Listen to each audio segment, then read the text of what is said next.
naga nwanne m ka anyị gbolibe Kelechukwu nwanne m ka anyị gbolibezio Kelechukwu ama Igbo akụkọ n'ihe ọdụ yine ka mbukeshi albarka ne na agwọrị bịa ọbụrụ aboki abụ ihe a aboki mere ebe a dịsi kwa okay anyway what time I don't have your time this time Igbo ya azụ na-azụ anị Ọlọ́run ló ṣe yìí fún wa agbára wa kọ́rọ́rá Ọlọ́run ló ṣe yìí fún wa agbára wa kọ́rọ́rá.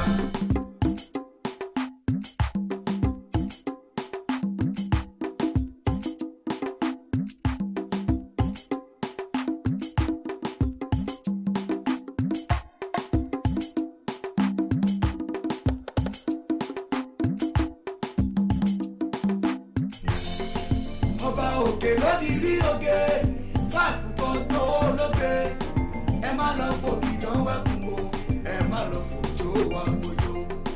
Ọba òkè lódì rí oge fàkùkọ tó lóge ẹ má lọ fòkìdán wẹkùn o ẹ má lọ fòjò wà gbòjò. Àwọn tí ládòkè Akíntọ́lá àtúntẹ̀lé oríire ti dé ká máa gbádùn ní rẹpẹtẹ àwa tí ládòkè Akíntọ́lá àtúntẹ̀lé oríire ti dé ká máa gbádùn ní rẹpẹtẹ Ọlọ́run ló ṣe yí fún láńtẹ̀ agbára wa kọ́rọ́rá Ọlọ́run ló ṣe yí fún ládòkè agbára wa kọ́rọ́rá Ọlọ́run ló ṣe yí fún láńtẹ̀ agbára wa kọ́rọ́rá Ọlọ́run ló ṣe yí fún ládòkè.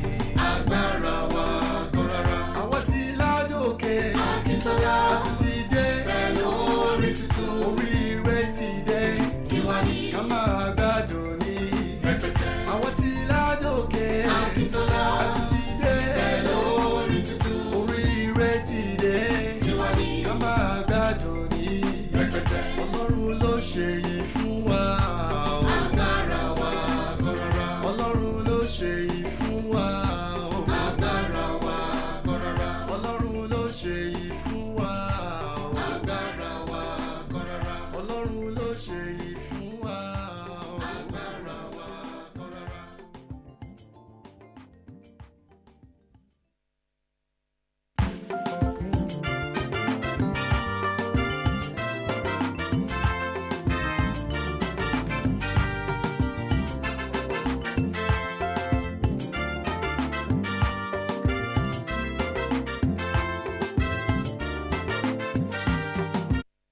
Lautech and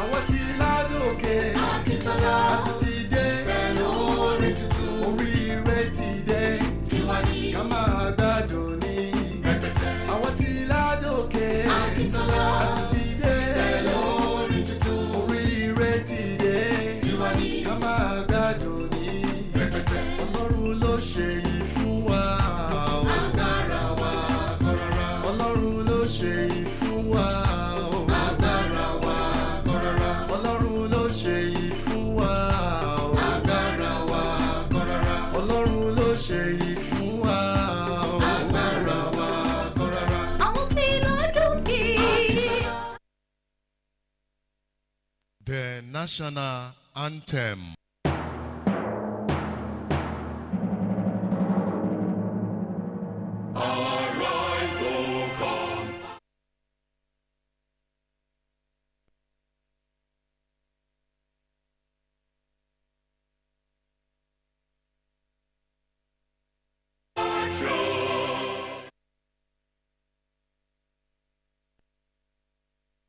the national anthem.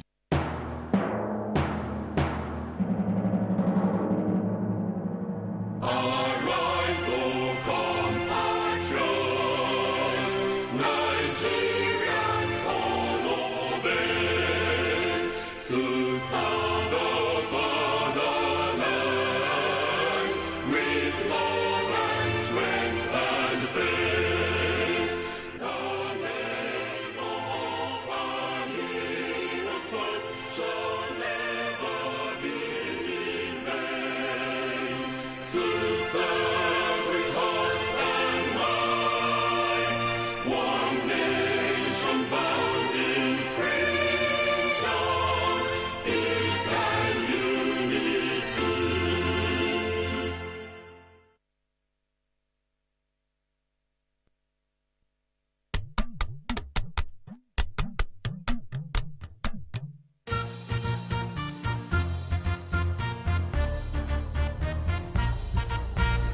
Aṣíwájú ni wá, aṣíwájú ni wá, aṣíwájú ni wá, aṣíwájú ni wá.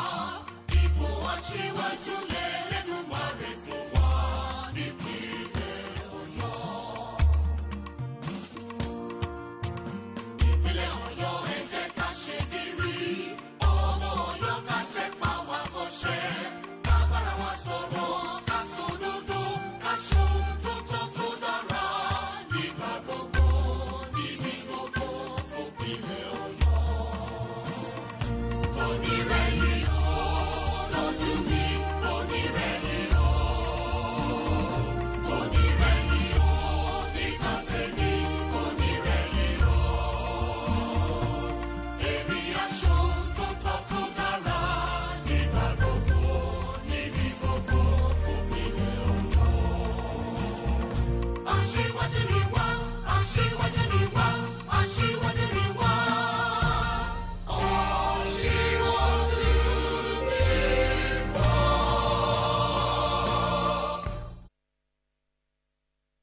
Lautech anthem.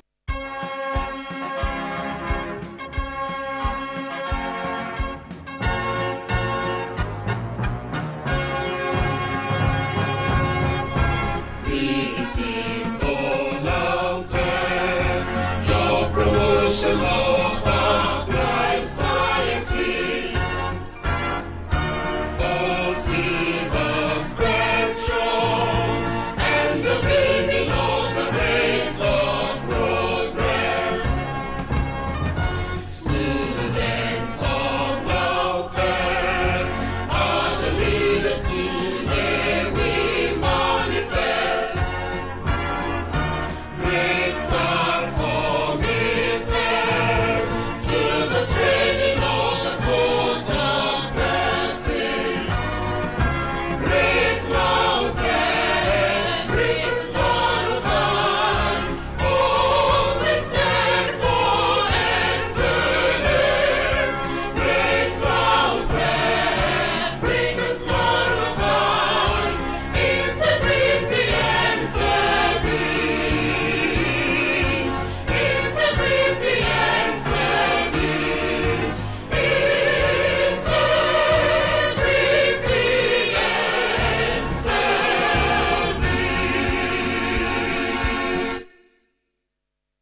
with speakers from the United States Embassy, speakers from German Embassy, talking about research, and one of our colleagues from Germany also talking about effective writing. And I know not too long ago, maybe about 2 weeks ago, I received a mail from the United States Embassy. One of our lecturers, that won the Fulbright fellowship. I was talking that email. I can't remember the name of the lecturer actually. I think it's one of our lecturers in engineering. And the mail, I was just talking, apparently because of the interaction we had. So it's very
at this, you discover that it has addressed all the core problems. These are the problems like methodology, the method, participant, the location, and what they are studying. This particular example has exemplified that, and this is a very good problem statement. I have another one there. Malaria remains the most devastating infectious disease, particularly in Africa. You have a location, there is a problem, and there is a gap. If there is a gap, there is an area of need, and we need to take steps to further investigate that area of need. Now, let's see how this law of problem does that. One reason is that the parasite causing the disease is resistant to all clinically used antimalarial drugs. We therefore have to develop alternative strategies to target the parasite disease. Very simple and straightforward, because we know there is a gap. We know there is a problem because this problem has defined all these antimalarial drugs. Now, how do we now further investigate that problem? And that is the cross. We therefore have to develop alternative strategies to target parasite tumors. 2 or 3 sentences, okay. Then we will write 2 or 3 pages of problem statement. We don't even know, the problem is already lost. We don't even know what to address. Make it clear, make it concise, and make it very brief. And let's move on. Aim and objective of the study. That's the study. Your aim is your goal. You have a goal and you have a target. Now, I put here, it should be specific and phrased in such a way that it is possible to identify when it has been achieved. You have a particular goal. You have a target in mind. When you have achieved it, you should know that this has been achieved. And I put here, research objectives outline the specific steps that will take to achieve your research aim. Look at the what in capital. Objective define the what, the why, the who, the when, and the how questions. What are the steps to take? Why do you need to take that step? Who are the people to contact? When are you going to get it done? And how will it be done? These are questions addressed by objectives. Normally, aim is always one. Objective are several steps to actualize the aim. Now, look at this. Here's an example. The aim of this research is to study the implication of customers' expectations of business practice. 2 things. Customer expectation. What are they expecting? That's a business practice. Now, look at the objective that is stated. The first one, to critically review literature concerning dynamic capabilities and business activity. This is in line with the topic. The objective is giving me a separate approach on how I will actualize my aim. Secondly, to identify how customer expectations are influencing business practice. This is a very good research objective. Thirdly, investigate the expectation of customer in this dynamic environment. And lastly, to discuss the implication of customer expectation and make recommendations with government and business in the academic. You discover that this particular research is touching the society, touching the government, touching the business, touching the academic. If you have a research proposal, it should touch the society. If it's not touching that society, it means it is incomplete. It is yet to be a good proposal. And that's the reason I'm emphasizing that. This is very important to note. Significance. What is the significance of this study? I put here. It's basically the importance of your research. Your research, how important is it? Of what importance is that research? And I put here, while stating the significance, you must allow how research will be beneficial to the development of science and society in general. Still emphasizing the fact that it must benefit the society. It must touch the society. It must touch people. It must touch the body of knowledge. Your research must not be in a vacuum. It must not be vague. It must definitely touch your participant and the society at large. I put an example here. Look at this example. I know some people will laugh here. Apology to those who are obese, but this is a study that will help us to control something. I put there, this study will help to find out the prevalence and contributing factor of obesity among the housewives. Now, which is the significance? Look at the first significance. It will help the housewife and other members of society to adopt a healthy lifestyle. This is an objective to work on the factors that causes obesity. The second one, it will help the nation to minimize obesity and thus help in reducing chronic illness. People are obese, they are liable to several illnesses. several challenges, and this is very important because these are significant. It's touching people now. And look at the last one. It will help the NGO, non-governmental organization, international non-governmental organization working on in health sector to plan a program related to healthy lifestyle. This is a very significant proposal because it is touching the society. And when you look at the SDG, Sustainable Development Goals that the United Nations has rolled out, all of them, they are touching lifestyle. So if your proposal is not touching any of those things, honestly, it's yet to be a proposal. Can't let note that it has to be significant, it must touch society, it must touch life. Limitations of your study. The limitation of the study are those that of design or methodology that impacted or influenced the interpretation of the findings of your research. There are some things that will limit your findings, and I will tell you some of those things because somebody will say, I want to do all, but I can't do all this. Put a limitation there. We know that you set out to achieve all this, but you are yet to get it up because of those limitations. Now, look at this limitation. Let's say only 20 respondents will be arranged for responses.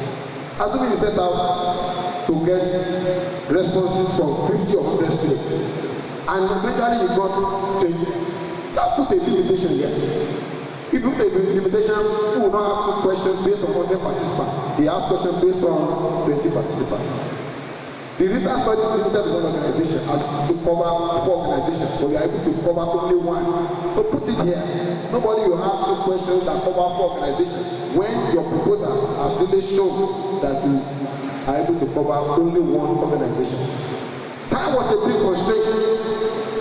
So more time could not be devoted to individual respondents. Assuming you need 20 minutes of response, and because of time you are spending 2 minutes, you won't get good information. You'll be able to elicit the correct information from source. The research material available was not sufficient. It is not sufficient. I put here, if there was more research material available, various aspects of training could be covered.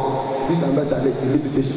Due to unwillingness of providing information, responding to the questionnaire casually, which may affect the conclusion. They were not willing to read the questionnaire, they just fill it out of necessity. And because of that, you won't get all the information that you sent out to us. So these are things that we need to study. Now, the business kind of respondents also make the collection information a difficult one. You met them in a place of work, you want to get information. They will be so, this is what you want to do. It's because I respect you. Let me just look at my go. They won't give you the correct information. These are all limitations. So the bias and hesitation of respondents affect the analysis of the survey in a significant manner. People could be biased when you are trying an interpretive study. Look at this. The popular Newton law question is a very good law. Those in science you agree with. These 3 laws are excellent approximation at the macro scale and speed of everyday life. But that's some limitations.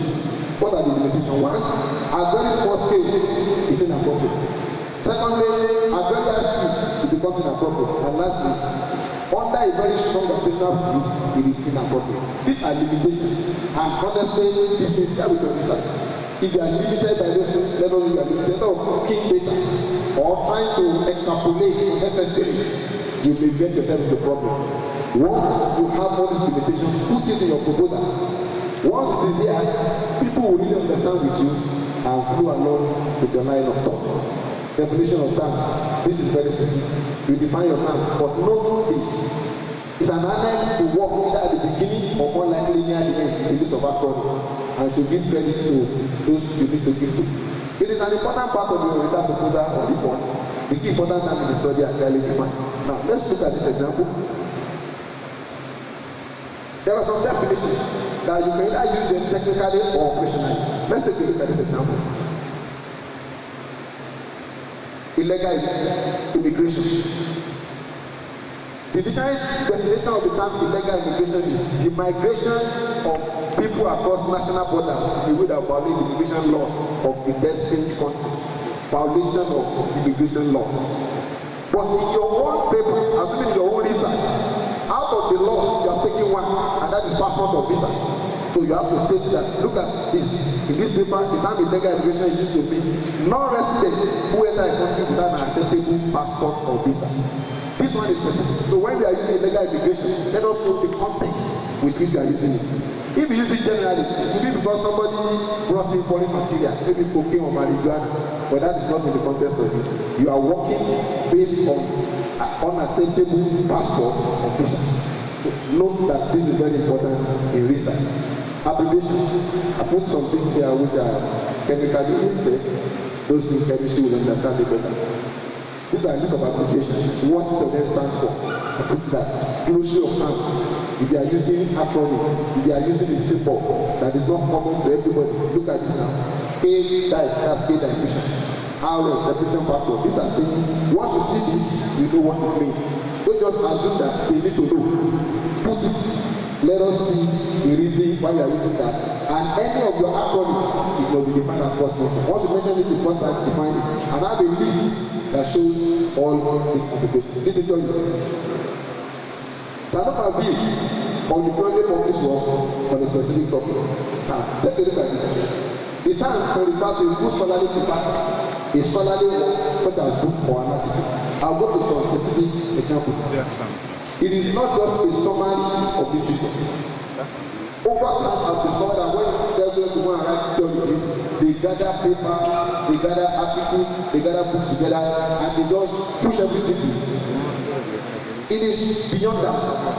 What are the elements that we need to see? One, it must support their purpose. What you want to do, there must be a correlation between your literary review and your purpose. If you are working on, let me give you an illustration. If you are working on heavy metals, and your literary review is addressing dyes, heavy metal, dyes, they are not. Your literary review must be in consonance with what you set out to achieve. If it's heavy metal you are working on, get information on heavy metal.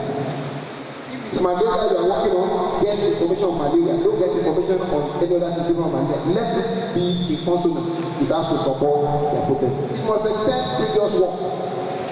The work that has been done, there are gaps. The legal review must extend previous work, showing that this is the extent to which we have gone. We want to advance this study by doing this. It means it is taking the work beyond the point it was to another level. That is what legal review is all about. Thirdly, avoid previous mistakes. What others have done that are wrong, or that people have really worked up to go the back. If you are still working on some, people will say you are being updated research, because those researches, they are no longer in existence. People have gone beyond that. If you are now working on some kind of research, honestly, that proposal it will not fly. It will just stay at the level it was. It must be unique to previously followed back. Somebody will ask you, there is nothing new under there. How do you get all this? You can get this by reading review papers. Everybody say review papers. Say it again. In an area of your study, get review papers.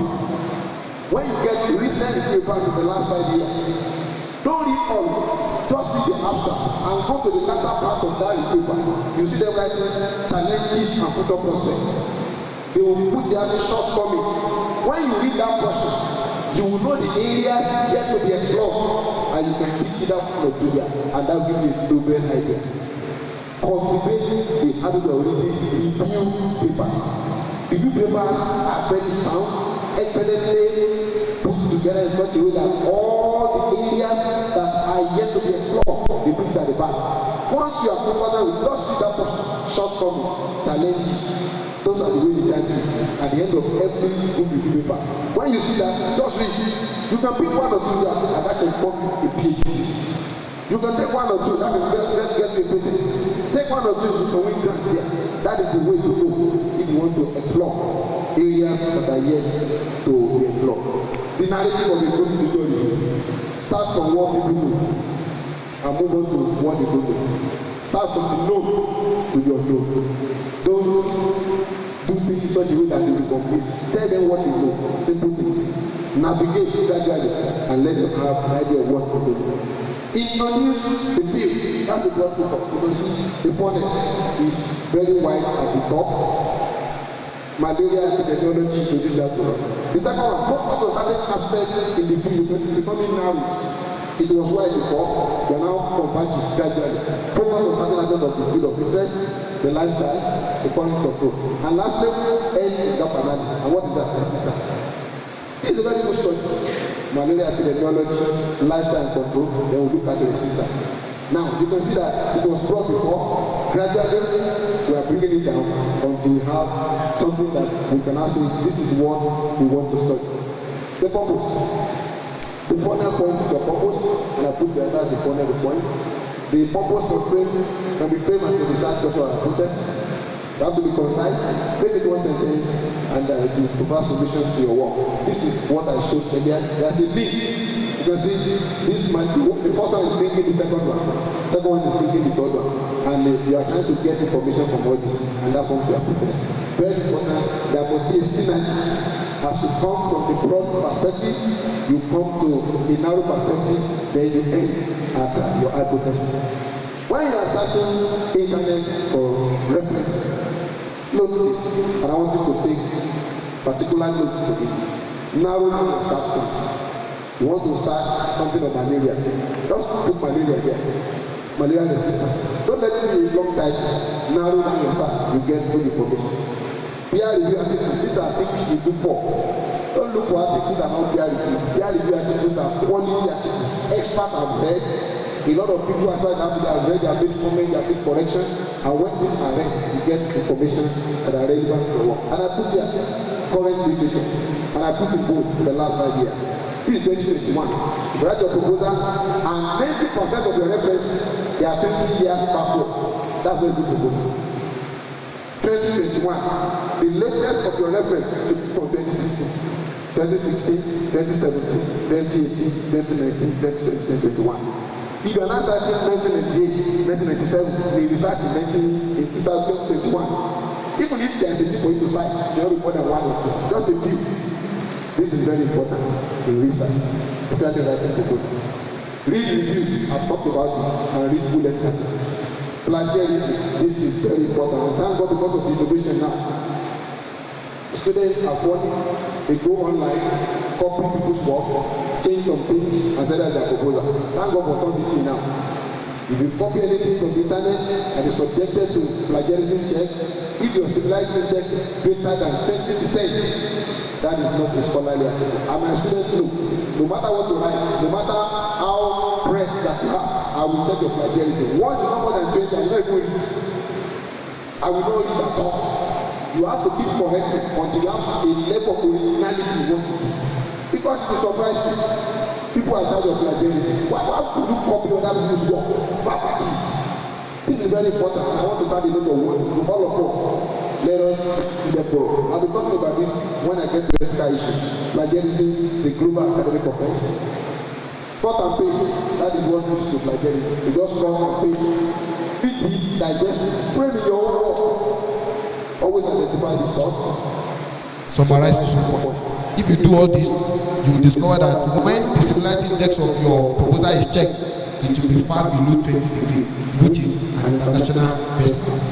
Once you are having 50, 60, 70, 80, there is no originality in that. It means it's the work of another person. There is no intellectual discourse in what you are doing. The eighth one, materials and method.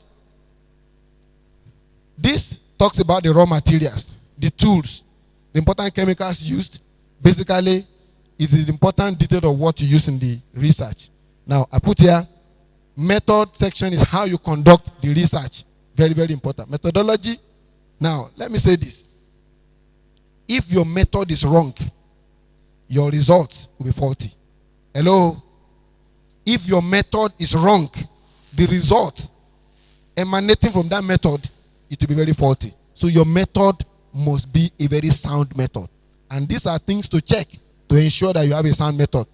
This section is used to judge the validity of result and conclusion. This section of your proposal has multiple parts. Instrumentation, the instrument you use, infrastructure, study groups and ethics, access to sample data analysis. This must be clearly stated in your methodology. Then justify why you choose that method. When you put all this there and you check your methodology vis-a-vis all this, that is a good method to work on. Show that you understand the principles. Prove the feasibility of your study. These are things you need to note in methodology. Research ethics. And I want you to listen on this too. This is very important too. There are moral principles that guide researchers to conduct and report research. I put without deception or intention to harm the participant of the study or members of society as a whole, whether knowingly or unknowingly. Ethics. research ethics is very, very important. And this is what we need to work on. Ethical research. And I put some things there, ethical issues. I will just zero in on one or two because there are many. Honesty and integrity. If you perform an experiment and you got a negative result, don't just change it to positive. That negative result may be a pointer to greatness. If you are what? Honest and you have integrity. In fact, there is a journal, it is titled Journal of Negative Report. When you have a negative result, go and publish it there. Journal of negative, you Google it, put it down. Journal of negative results. When you have negative, don't go away, don't run away. Don't think that's the end of the world. You can publish your findings in such outlet. Objectivity. You have to be careful. You have to be open. Respect for people's intellectual property. And I put here confidentiality and privacy, legality, animal care, human subject. People who are working on human subject, there must be an ethical approval. If you are working on human subject, you are working on the blood of people, you are working on semen, you are working on several things, you must get an approval before you proceed to this. Informed consent, that has to be gotten and equally beneficent. This is a subject matter on its own. I will just gloss through because of time. Research timeline. Timeline, I put here, depending on the length of your project, this might take days, weeks, months, or even years. And I have a good example of a timeline here. Look at this Gantt chart. June 2013 to January 2014, preparation of thesis proposal. Followed by February 2014, presentation of the proposal. You are preparing, you are presenting. The next one, preparation and submission of thesis, application to ethics committee. Followed by data collection, followed by data analysis, report writing, submission, and presentation.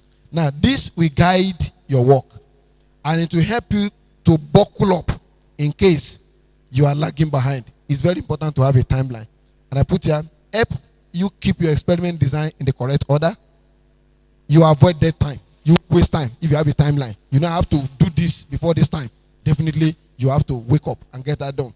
When building your timeline, consult other students in your lab that have done similar studies. Research budget. You must have a budget. And the budget is a line item representing the expense associated with your research project. I have a very good example here. Look at this one. It gives you an appreciation of research cost, prevents you from overspending, provides specific explanation. There may be a need for specific technology that will be put under budget justification. The need for financial request, e.g. conference, instrumentation, staff, or stipend. And what you really need, you'll be able to capture in your budget. I have a good template here. This is one of the budgets I personally wrote. Direct labor, that's the A part. And the total is 1,000. The amount is in euro. B, equipments and materials. You can see a list of them. Subtotal, 46,150. Now, the next one, consumables and laboratory supply. I have this. Traveling and miscellaneous. Then, that's the total. All these, you may need to justify, if need be, but have a budget. Have an idea of what you want to spend concerning your research. Expected outcomes. Two things are expected. One, it should be a measurable one or a qualitative one. Measurable, you get a degree. And I hope at record time all of us will get our degrees. Now, you could get a paper published or several papers, or you could get a new patent. Those are measurable. Qualitative, these are things that you may not be able to count one after the other. You have contributed to the understanding of the subject. There is a new technology, and you have a new application. The reference list, as I try to conclude, bibliography. A reference list contains details of all sources of cited text. Every reference cited must be listed. All the references listed must be cited. Oftentimes, people cite reference, they don't list. They list reference, they don't cite. That is not allowed. Everything you cite must be listed. Every reference listed must be cited. There are some softwares that are used to do this. Mendeley, EndNote, and several others. Now, once you cite it, definitely you can't miss it at all. You have to arrange alphabetically. This is in line with the PG school. Alphabetical arrangement. It is generally placed at the end of the work. Cite references in the last 5 years. I've spoken about this. Commas are used to. These are things that you see in the PG school guideline. If you have more than one item with the same author, list the item chronologically, starting with the earliest publication. and for electronic sources, these are things you find from the PG guideline. Bibliography. There are some sources consulted when you are trying to prepare your proposal. Even if they are not cited in the document, the same method of presentation is used for both a reference list and a bibliography. Note that bibliography, create a section for that and put all this there. In case UNESCO, WHO, put all those things there and let us see that. Personal review tips, only 4. When you have done all this, the first thing I will suggest you do, revise and edit. You have finished writing your proposal, all those 12 steps which I've mentioned. Revise and what? And edit. How do you revise? Back up the proposal every day. Thank God we are in the electronic age. As good as those things are, it could be corrupted. You may not even find it again.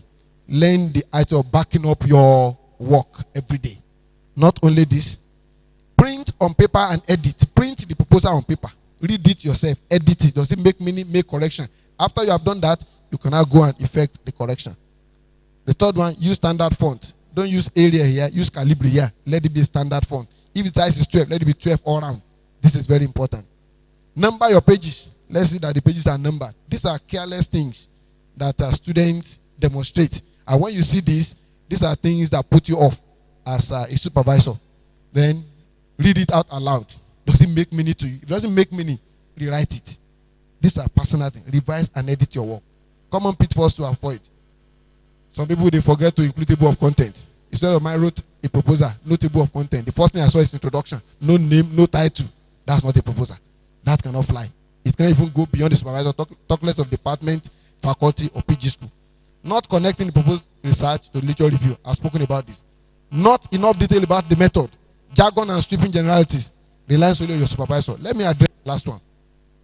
Don't rely on your supervisor.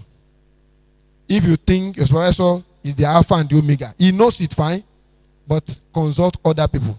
Consult your colleagues. Consult other experts. Learn from them. That's the reason why you are here.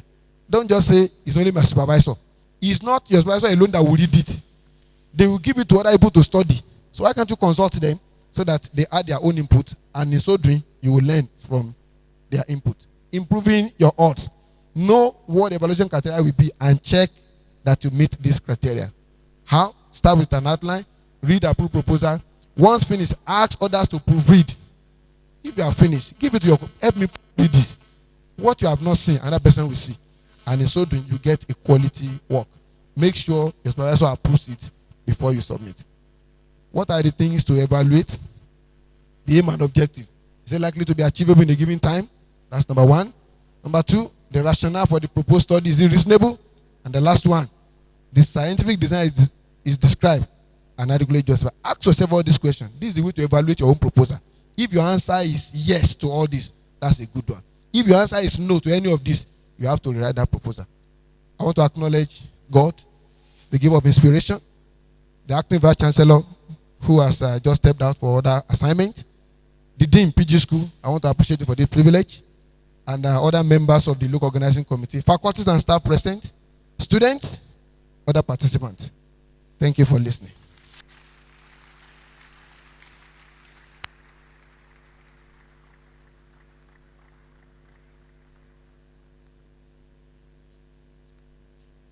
Ladies and gentlemen, I thought we were going to clap for that cerebral presenter.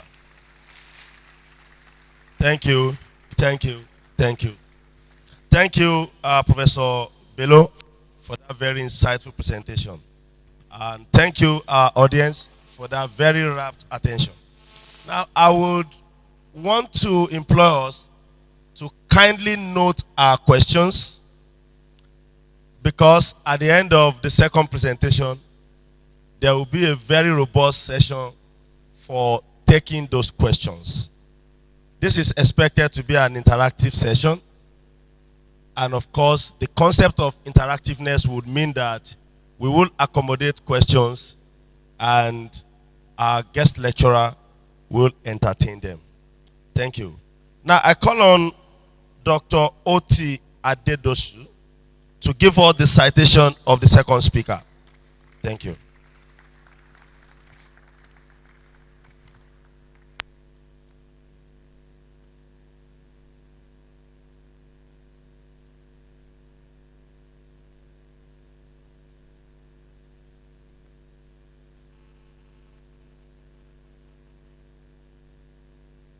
Thank you very much.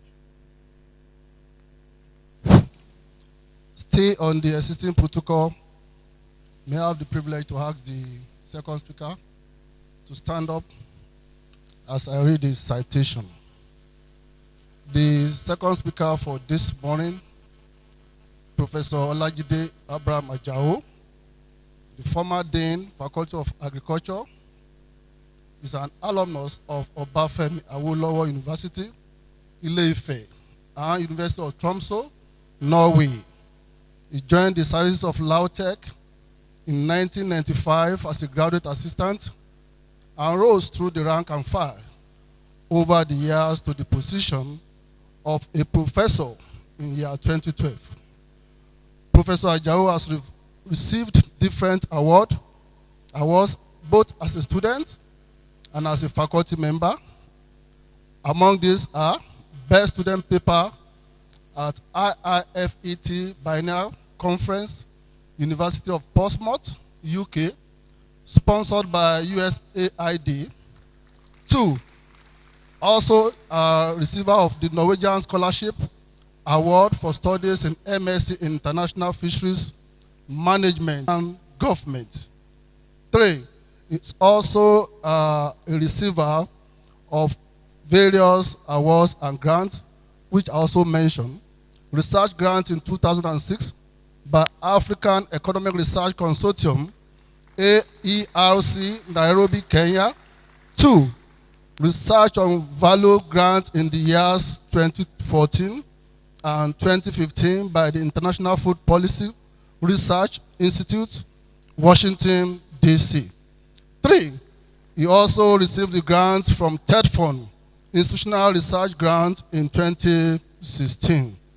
Professor Ajao was the national consultant to Food and Agriculture Organization, FAO, to review and analyze fisheries and aquaculture policy to food security and nutrition in Nigeria in 2017.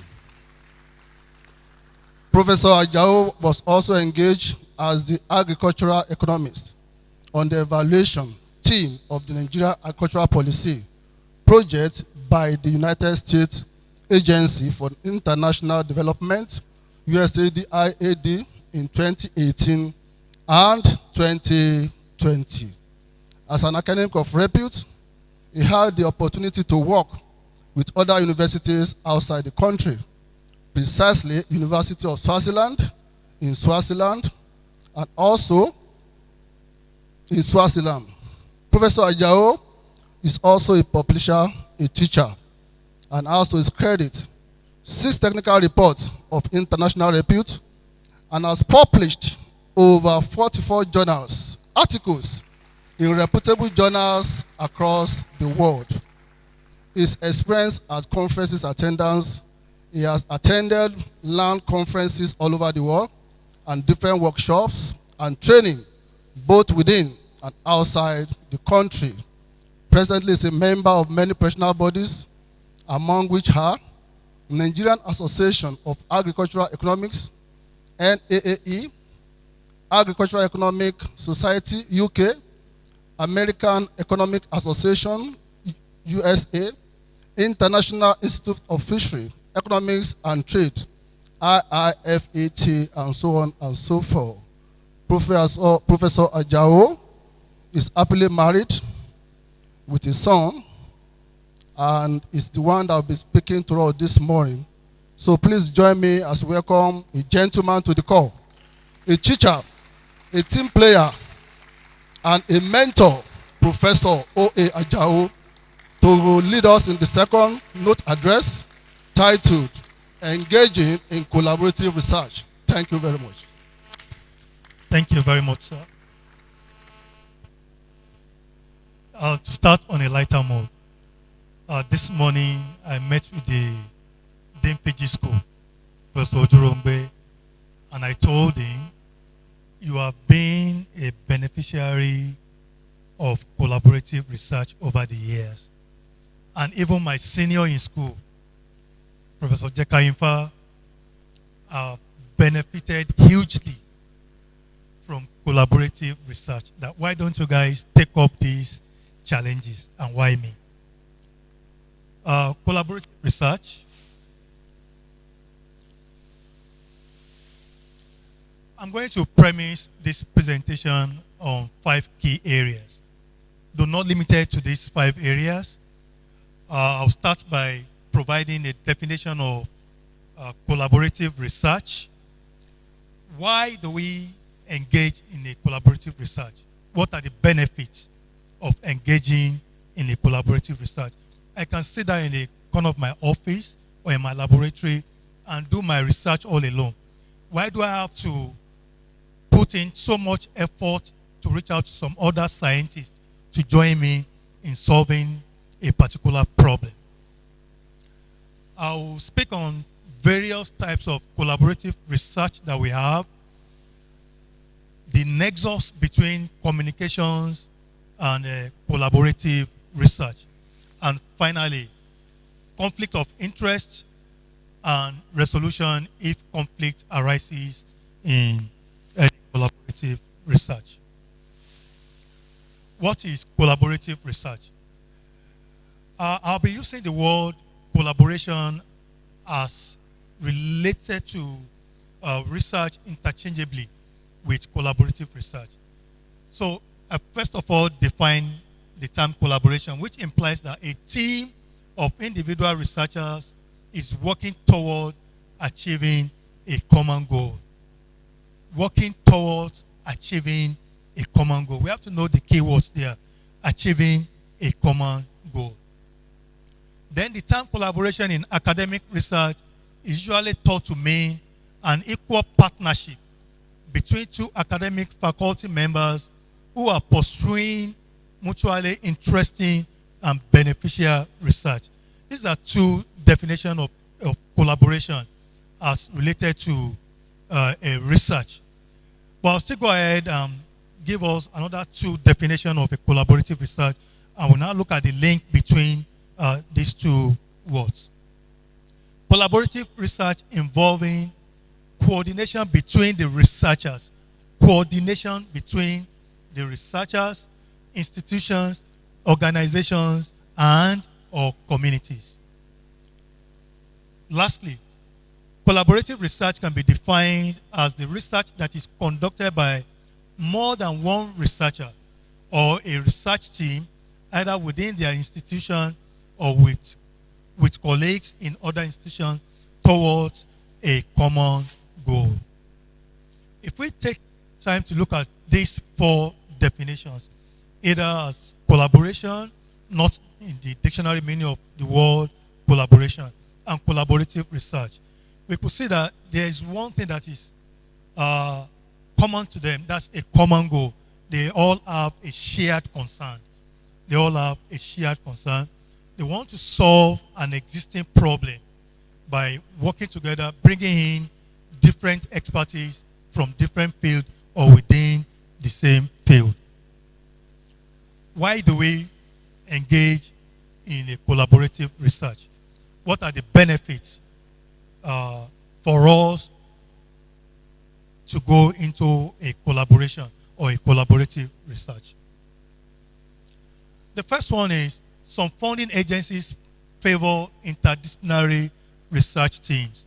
For many of us that are familiar with applying for one grant or the other, you could see that they will so much structure their requirements in such a way that it will favor bringing in experts from various fields. Bringing in experts from various fields. And I'll give us an example. This is a pandemic era. The scientists slept day and night in the laboratory, came up with vaccine. These are, for pure scientists. But there's a social problem to this vaccination, and that is vaccine hesitance. So definitely, if a research grant comes out now, it should not just look at the efficacy of this vaccine, but they want to look at why do people, hesitating in taking vaccines. So this will definitely bring in scientists from pure science to social science, the sociologists, the psychologists, and so on and so forth. So they will structure their the requirement for the proposal or call for grant in such a way that there is no way you can run away from bringing in more than 2-3 individuals as a team. Share resources and responsibilities. Share resources and responsibilities. You have an opportunity of sharing your resources and share responsibilities as well. No one is is an island of knowledge. You want to tap in from the knowledge from your colleagues, from other scientists within your faculty, within your department, within your institution, or outside your institution. And there are times it could even be outside your country or your state. More credibility and validity to the project. It gives more credibility to the project, because if you bring in scientists of repute from different fields and they came up with a finding, definitely the findings will be more credible and reliable than an individual that works on a particular subject. Then it provides you an opportunity of learning from other disciplines. It provides you an opportunity of learning from other disciplines. I'm an agricultural economist, and I know some economists or ag economists in my faculty that have worked with people in food science. For example, Dr.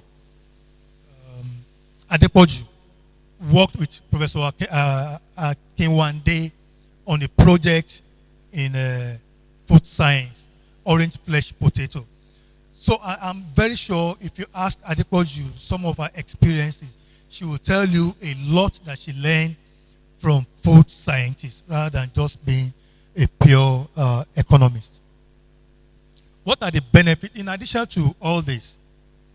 In addition to the reason why we collaborate as a researcher, what are the benefits that will stand or that you cannot ignore as a researcher?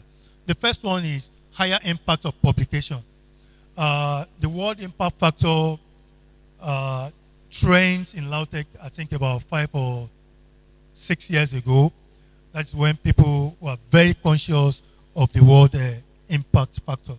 And it is evidence-based that it has a direct correlation between the number of authors and the impact factor.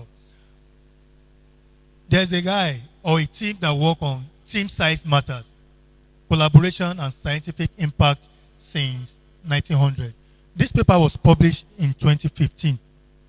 And what they did was to look at over 28 million papers from humanities, natural, medical, and social sciences that were published between 1900 and 2011. And they found out that there is a positive correlation between the collaborative papers and a high level of citation.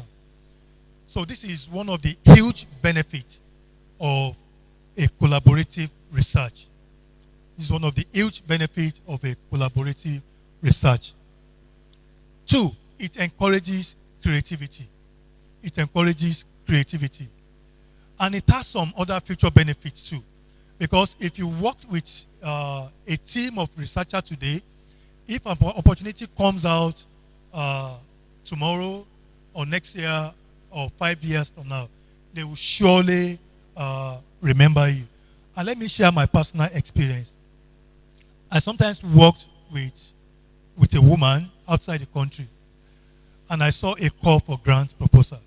I wrote my proposal, and I sent a draft of that proposal to her, just to assist me in reviewing that proposal, her comment, and in order to improve the quality of the proposal so that I can stand a chance of getting that grant.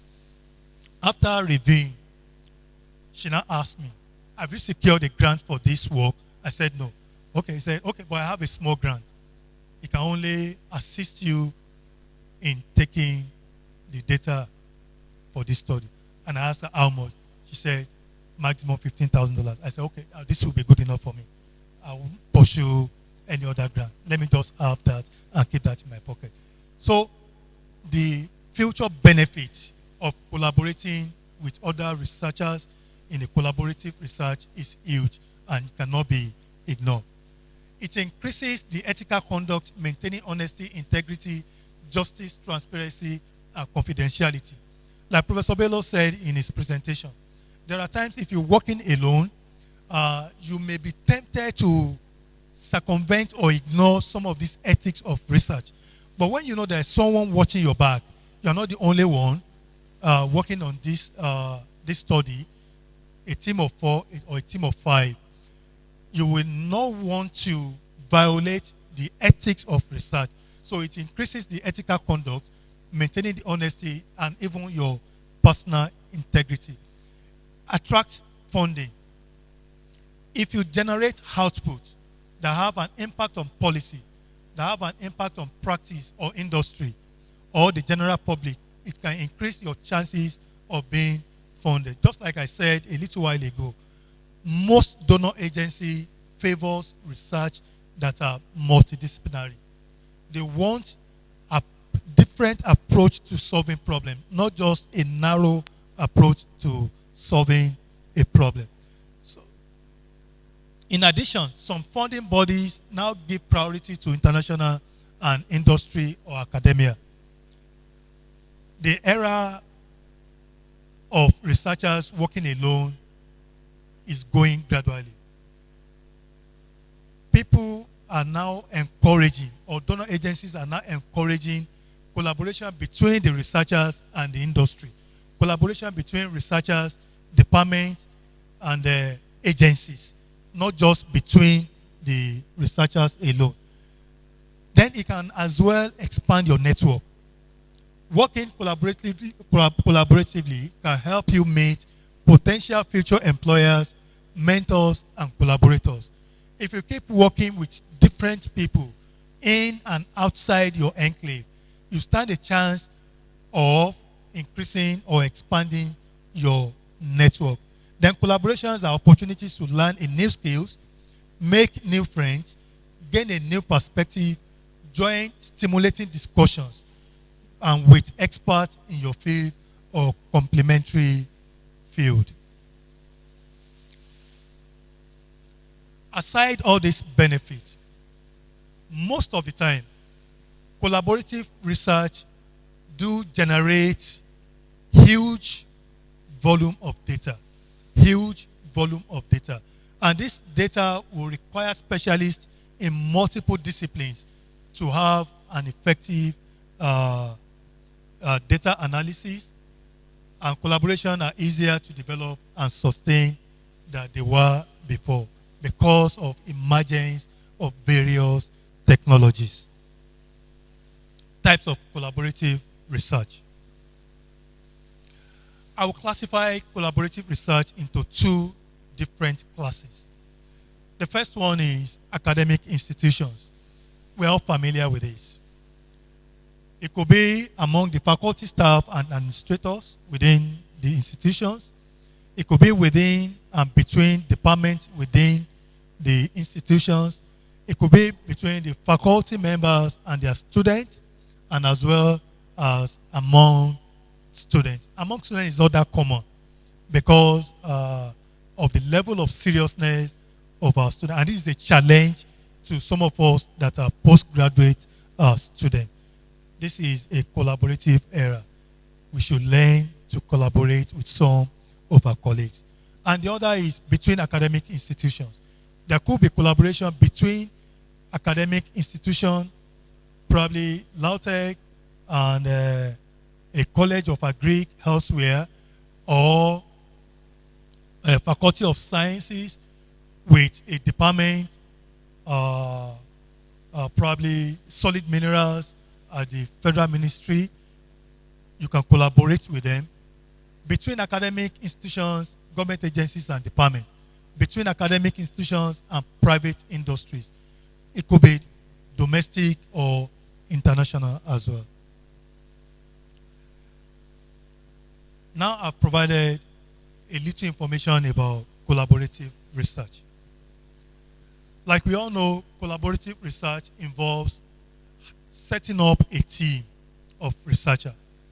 But someone must lead that team. Collaborative research and principal investigator. The fellow that will lead the team is what we refer to as the principal investigator or a team leader. What are the responsibilities of a team leader? I'll just give us a few of those responsibilities. Is the one in charge of all the work done on the project. He will be the one to give directive and in charge of the entire work.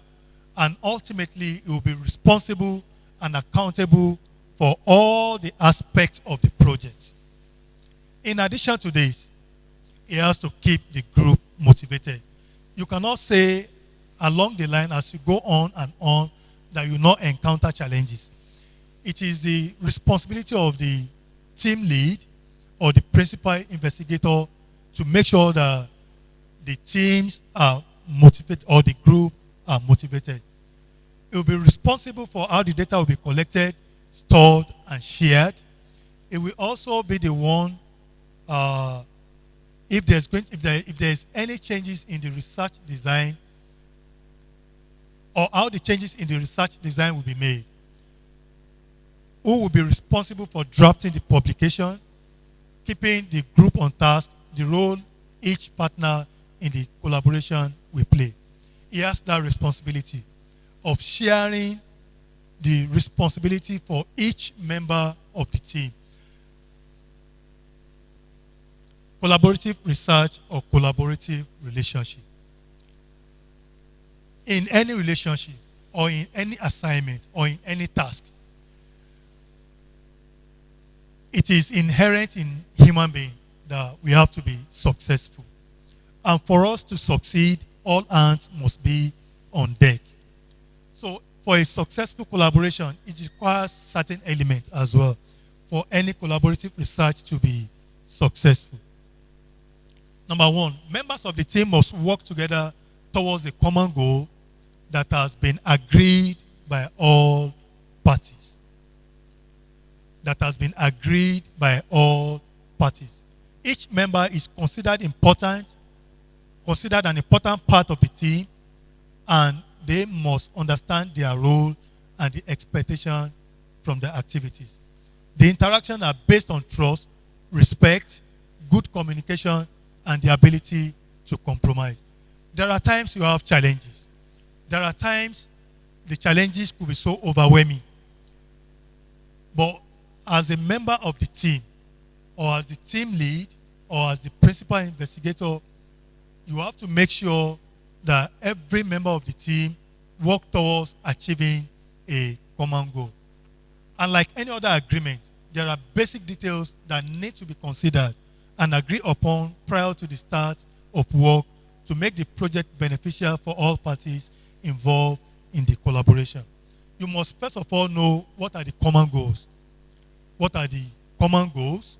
What is to be exchanged through the collaboration? What is to be exchanged through the collaboration? Am I to come over and use your laboratory? Are you the one to be responsible for collection of the data? Who will be responsible for the data analysis? Who will be responsible for writing the first part of the report? Who will be responsible for vetting or review the draft of that report? All this must be clearly stated in the agreement prior to the commencement of the collaborative research. How will any fund available be shared and spent? We all know that money is the root of all evil. That is where we have to be very careful and make sure that an agreement was reached on how the fund available will be shared and spent. How is responsibility, that is who does what, and the credit in the example is in terms of the publication. There could be a challenge is who will be the lead author when you're writing the, if you have the authority of the founder of that project to write or to publish out of the report, who will be the lead author, who will be the second author, who will be the third author. What are the timelines for each of the goals? These have to be clearly stated. Otherwise, the donor agency or whoever that commissioned that research will be on your neck to submit your report.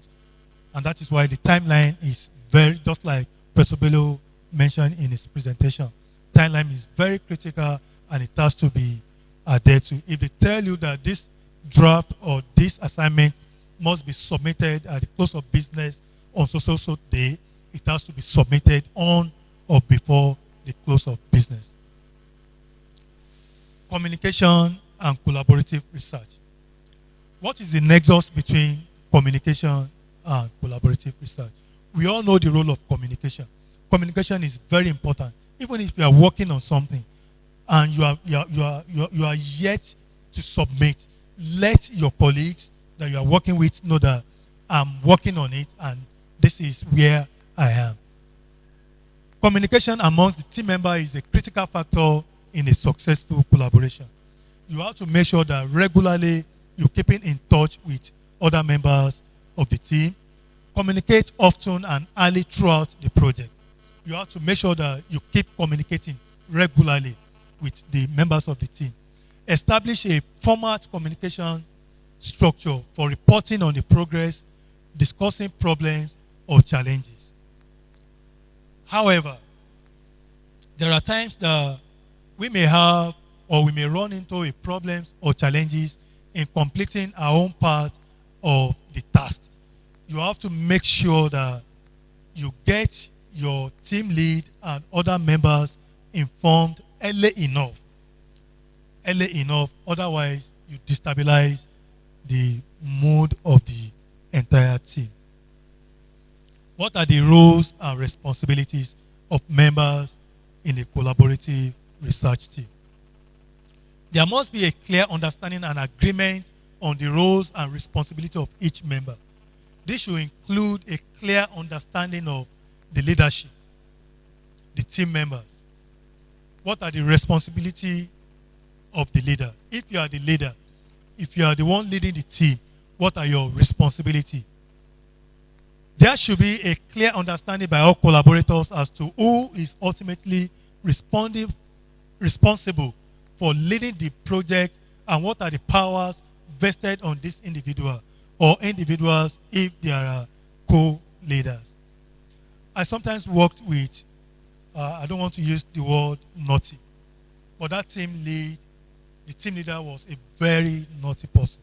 He will stay on your neck and he will threaten you that, remember, I'm the one that will sign your claim at the end of the month. As you are submitting your brief, he will keep taking note of the time of submission. Keep taking note of the time of submission. So, for the leadership, you have to know clearly what are the responsibility of the leadership. The team members, similarly, there should be clearly defined roles, expectation for each team member. The specific roles will depend on the scope of the project as well as the expertise on the work. I was an ag economist on a team. My responsibility is to make sure that the data were collected, the integrity of the data, analysis of data, and writing a report of that section that has to do with agri. The evaluation specialist has his own responsibility, writing his own report on the impact that that particular intervention had on the beneficiaries. That is not my problem. It is his responsibility. So it has to be clearly stated at the beginning of the collaborative research what are the roles and your responsibility as a team lead or as the member of the team. Authorship, dispute, or plan. No matter how much you earn for that consultancy to produce a technical report, you will be interested in publishing from that work. And that could lead to a dispute between you and other members of the team. So because of that, You have to discuss issues relating to publications arising from the collaborative research in advance and document the agreement so that there won't be dispute between you and other members on the authorship. You have the right to publish, including the thesis or the publication. This has to be clearly stated with whoever that commissioned that research. Who writes what has to be clearly known. Who makes presentation of the result, either at the conference or when you are presenting the result, or when you are presenting the report, has to be clearly stated. If it's a team of 5, is it the team lead that will introduce and step aside for 1 or 2 other members to make the presentation of that report? It has to be clearly stated. Then the order of the authorship, if eventually you have to publish from that report. Then acknowledgement of those who are not authors but have contributed to the research.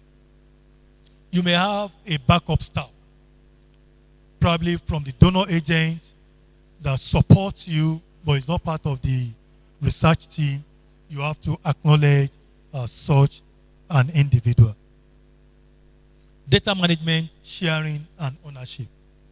Like I said earlier on, collaborative research most of the time comes up with very huge data. So you have to discuss and reach an agreement in advance on how the data will be collected and managed to ensure their integrity. The integrity of data is very important and it's key to the findings from any research. So if your data lost its integrity, you can be sure that whatever the findings of that research will be questionable and be biased. How the data is collected and managed to ensure their integrity. What is the ownership of the data? Who owns the data?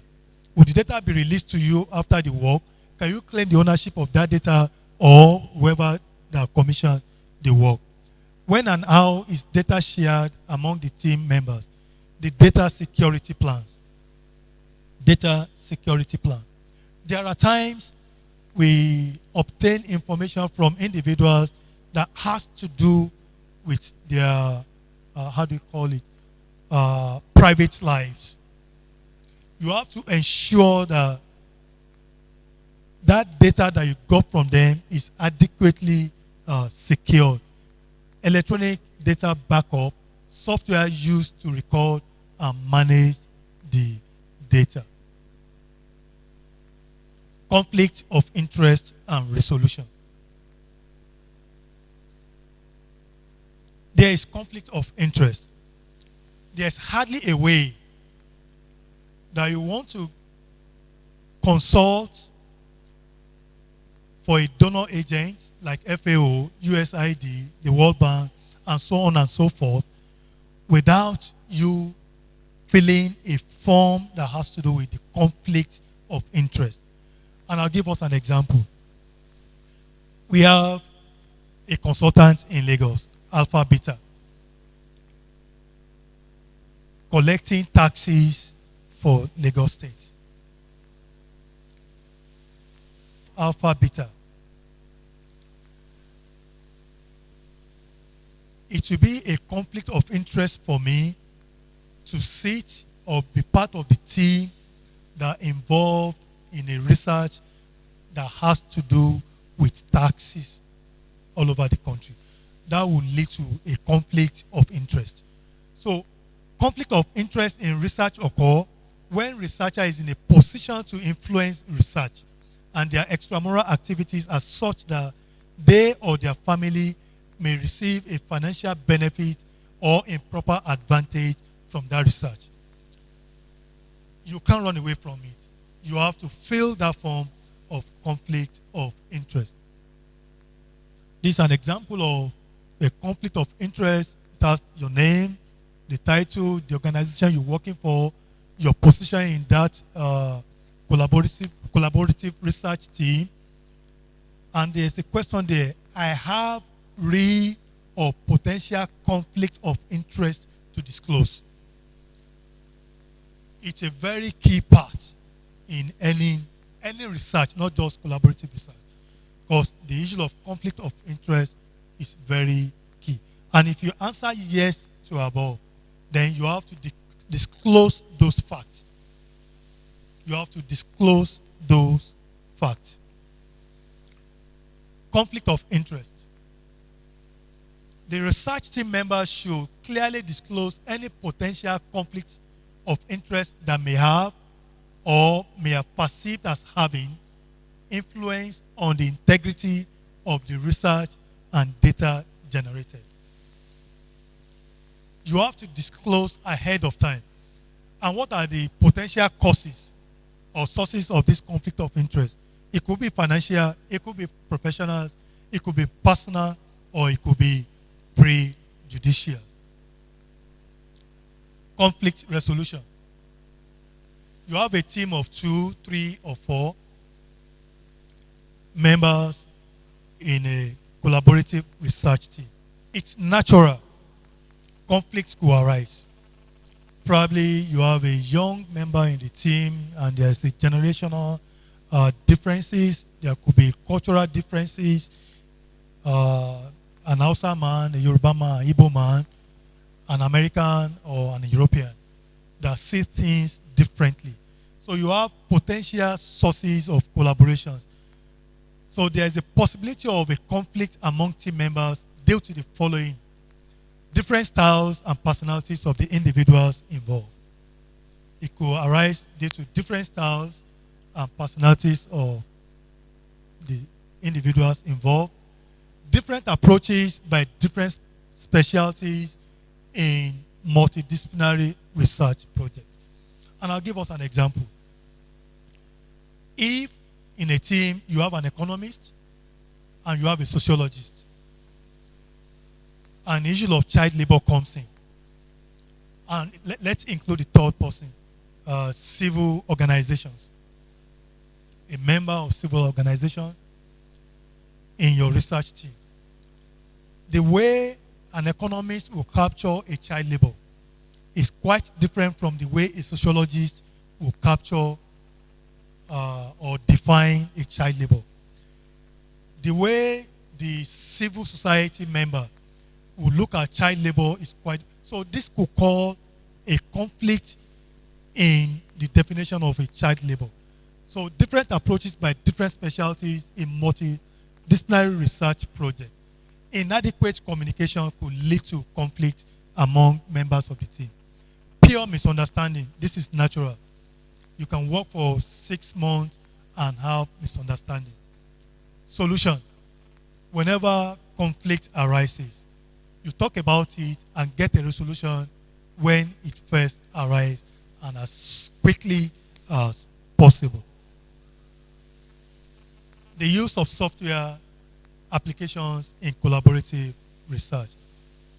Technology is advancing.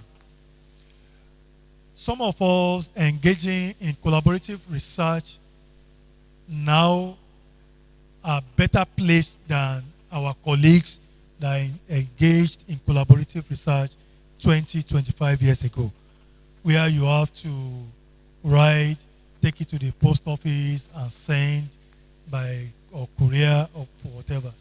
But nowadays, there are a whole lot of applications due to the emergence of technology or electronics. There's a calendar sharing tools that you don't have to make a phone call, fix a date for the meeting on the calendar, and that invite will go around to all the members in your team. File sharing tools. We have an app, a software where you can share files among yourself, instant messaging, document synchronization, cloud storage, video conferencing, online whiteboard. If you have to go into discussion, you write yours, I write mine, you wipe from different parts of the country or different parts of the world.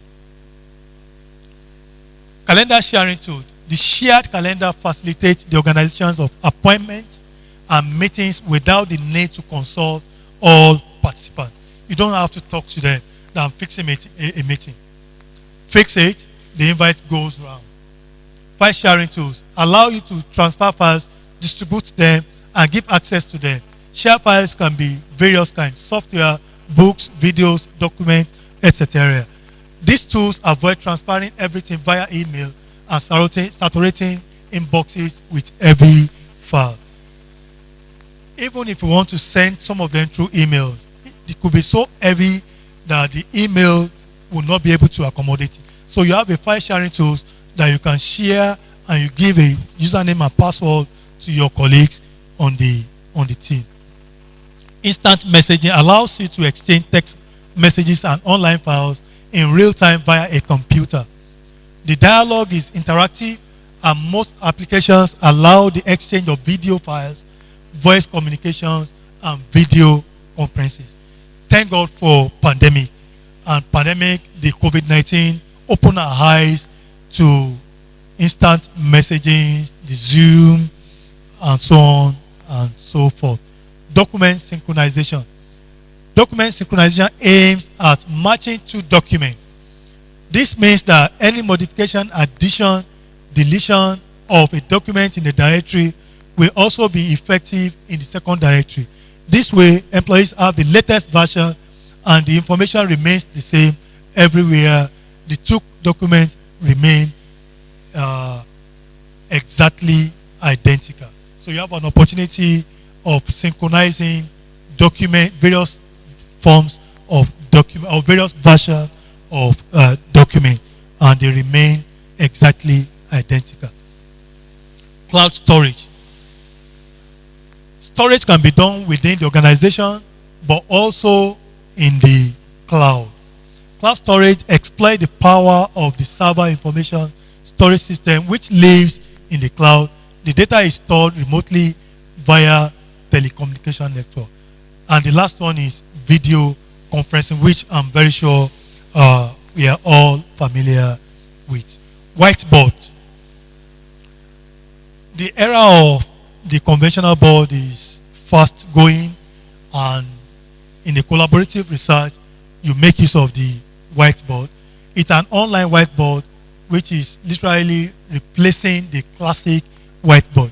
So the collaborators can take turns communicating visual information via text, drawings, graphics on this whiteboard, then ruled with an actual dry eraser. My final thoughts. The benefits of collaboration in research are huge, and it's worth all the effort. If we look back at all the benefits that I mentioned earlier on, and the sources of collaboration depends on trust, credibility of the team member. Choosing collaborator must be based not only on scientific consideration, and that's why we said it depends on trust and credibility of the member. LAUTECH should focus more on collaboration between researchers who offer different and complementary perspective, knowledge, experience, and skills that can result in innovative approaches to solving problems. Linkages. We have Office of Linkage. Research linkages. Even though many of us, like I mentioned, my dean, Professor Jurongbe, has a lot of networks outside. Professor Agbaje has a lot of network outside. Professor Naomi and Madam sitting down here has a lot of network, but this is on individual basis. It is time we have a repository of all these contacts, so that if our graduate students or colleagues need help, need someone to talk to about their research, need someone to collaborate with, they can go to the Office of Research Linkages and get the required contact. Finally, I want to thank the Dean Postgraduate School and the members of the board for the opportunity given to me to share my thoughts on collaborative research. Thank you, and God bless.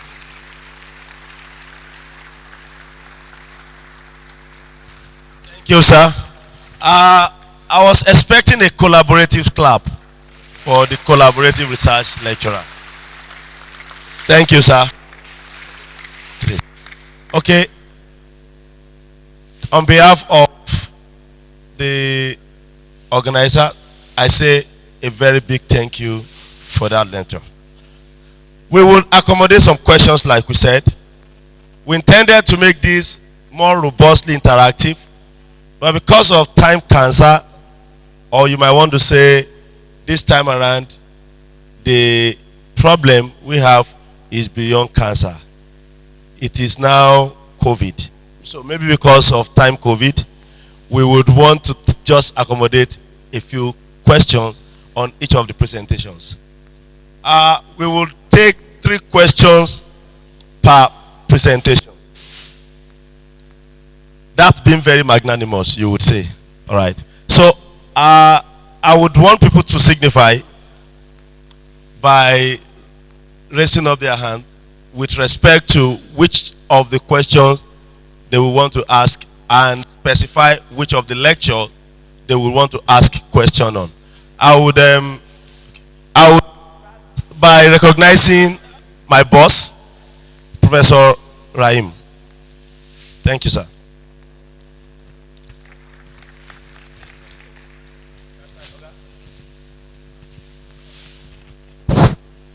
Yeah, good morning, ladies and gentlemen. Let me commend the Dean Postgraduate School and his team for this organization. It's a very good one for all postgraduate students. I expect this all to be filled up, but thank God, I'm sure maybe people are viewing it from home. We said through the internet. Now, having said that, I have one question for Bello, one question for the second speaker. So how do I do it? That is 2 in 1. 2 in 1. Bello discussed proposal right, and that is a very good one. I'm sure the students will have benefited from it. For most work, when you are writing proposal, I found out that in some of your work, you used I, we, which is pronoun. But we know that in some studies, it is better you write in third person. So, how do you reconcile those two? Third person or proposal, or the pronoun that you use? Then, for the collaborative man, it's a very good thing to collaborate. And I think worldwide, the neat thing now is for people to collaborate within and outside. Now, maybe you and the Team PG school will answer together. Assuming you now want to collaborate with a lecturer outside LAUTECH. You have a work here with your student, and you want another person from outside to collaborate. By chance, maybe you want your student to go and do another work in that institution. And the person is now asking you, I can only allow you to come and do here if I become a co-supervisor. How do you do that? Especially if it's within one institution to another in Nigeria, or within one institution in Nigeria and overseas. Is there any provision for that collaboration, and how do you go about it? Questions. Well, I want to be gender mainstreaming conscious. So I would want to entertain question from a female first. We don't have any female in the class or in the hall? Okay, fine. Elijah, can we have you? Can you move closer?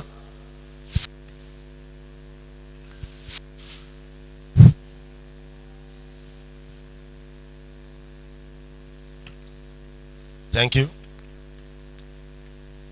Let's have a direction as to whom you are asking a question, and then you go ahead to your question. Thank you. Good afternoon. All protocol duly observed. My question is on limitations. Since proposal is a plan of the research yet to be carried out, how can someone derive limitations once you have not been to the field? For instance, you mentioned that the participants that's needed for a research. The other time is like 100.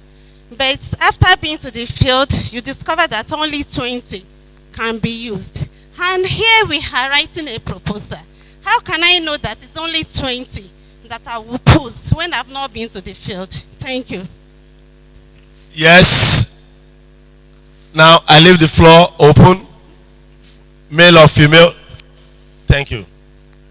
You move closer, please.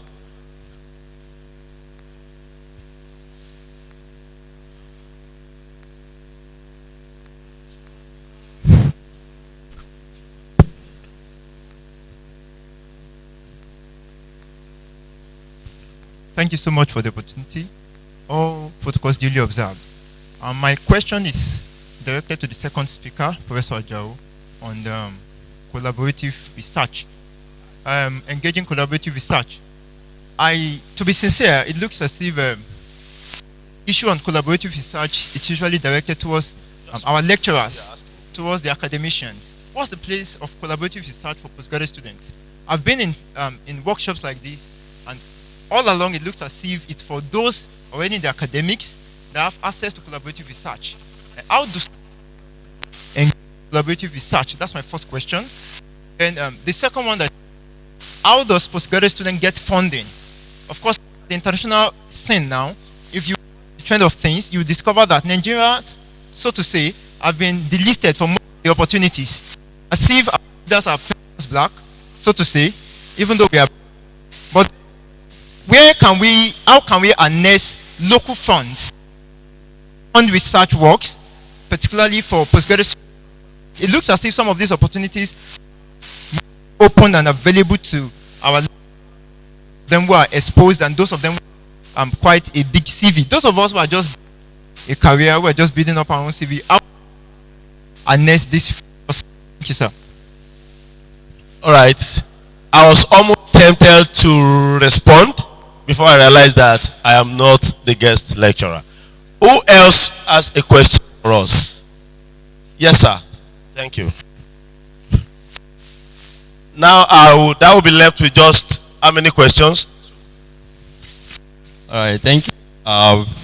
Permit me to to stand on the existing protocol, and likewise to follow through with the first speaker, my prof, who has appreciated the organizer. Thank you very much. This program is an exciting one, which is an interesting one. More so, my own area is first and foremost, I want to join the second speaker, who has made a request on how to assist the postgraduate students. Because I discovered that sometimes ago, I was discussing with some of my elderly people, and they are more of outsides. Telling me that you are doing postgraduate, you are doing PhD based on yourself, you are funding yourself. Say, why? In Nigeria, you are very funny. That you don't do PhD on yourself. That you have to, there's somebody sponsoring you for that program. Say, why? In Nigeria, you have to do your things and get out with your money and everything. Say, no. How can that be? So I was so surprised. So that's why I'm joining shoot with the second speaker, that if peradventure organizer can make all those, make it available, all sorts of, how can benefit the postgraduate students, I think that one will be more, let me say, appreciated. Then the last one I want to, the second one is, this, like I said, is an interesting one. I don't know how the organizer can make it the PowerPoint available to us, because it's something that you have to read and read and read and get it right one after the other. Where am I making mistakes? So when you read the first proposal, I say, am I doing it rightly here? You read and again, this is what the lecturer said. Let me go over. I'm sorry for wasting the time. Then the last one is the plagiarism, which is more of, but there's an area when you are referencing people's work. There's one area that I don't understand.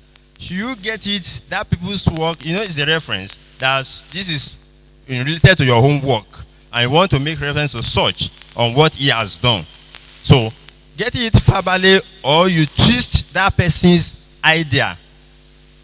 That's under citation. That okay, now I'm working in this area. This is what this guy has said in that area. You now copy it that okay, because his own initiate his own work, do we now copy it or we twist it to fit our own? Because I find this so difficult that how can I twist somebody's work because of what? Let me copy him and say this work. Let me now vibrate, do my own. So I want more explanation on that area. We can go into that one. All right, those questions are noted. Please, we would appreciate that people restrict their questions to the first 2 lectures we listen to. There would be another lecture that will address postgraduate procedures and guidelines, and there will be another session for question and answer for that. So I figured that there's nobody sitting on this row, and I want to be proven wrong. Question from this row. Thank you, Elijah. I've seen someone there at last. Thank you.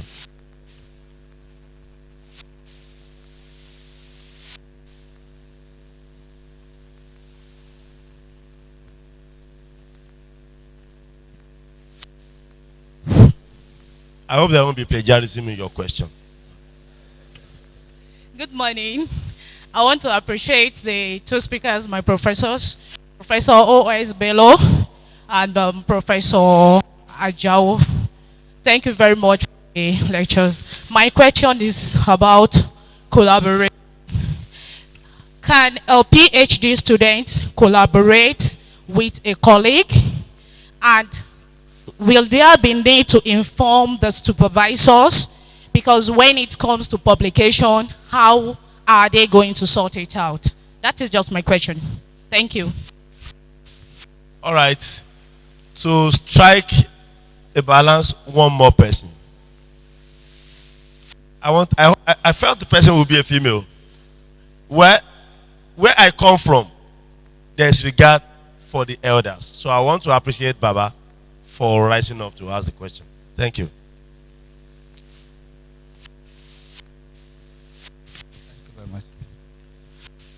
Thank you very much, professors, for this presentation. My question is very simple. Is on writing a thesis statement. I've often read of this thesis statement in a proposal. I don't know how to write a thesis statement.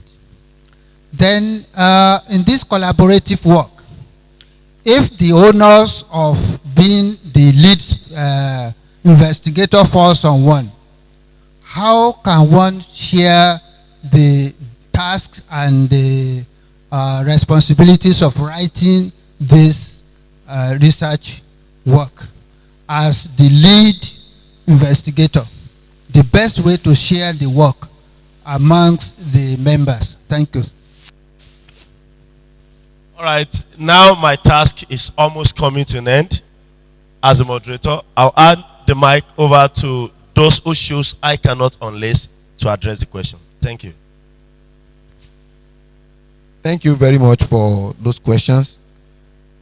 Let me start by addressing the question raised by Professor Rahim about the use of personal pronouns, about the use of I or we. I use that as an example, just to be able to drive home my point. In essence, you don't use personal pronouns when you are writing your proposal. The study seeks to do this. The study will examine this. The study will investigate. That is the right word to use. But for the sake of my own explanation, when I was talking about methodology, the way to collect the data, your participant, the location, and equally the subject matter, that was the reason why I used those personal pronouns. So personal pronouns are not allowed to be used. Use the words like the study seeks to investigate. The study will do this. That is better. And that is on that. Now, I want to equally respond to the question posed by Elijah about limitations. You see, there is no perfect system. There is nothing you want to do that is perfect. So have it at the back of your mind that even if you set out to achieve all those lofty goals, occasion may demand that you will not be able to achieve all of them. And that's the reason where this limitation comes in. You see, the reason why I put it here is because when you are explaining your work, especially when you get to result and discussion, there are some things that you will not be able to explain properly because of those limitations. Now, the reason why I mentioned limitation here is for your own understanding that when you are writing the whole thesis, you have it at the back of your mind initially that there will be challenges. For instance, you want to do a project and you don't know the challenge that you are going to be faced with at the proposal level. But let me tell you point blank that there will be challenges. So when you have that at the back of your mind, that will come up later when you are writing the final thesis from chapters 1 to 5. Because there are some things you want to explain, and all these limitations will have to come in so that you'll be able to convince the reader. So I'm just preparing our mind. There is no perfect system. There are limitations everywhere.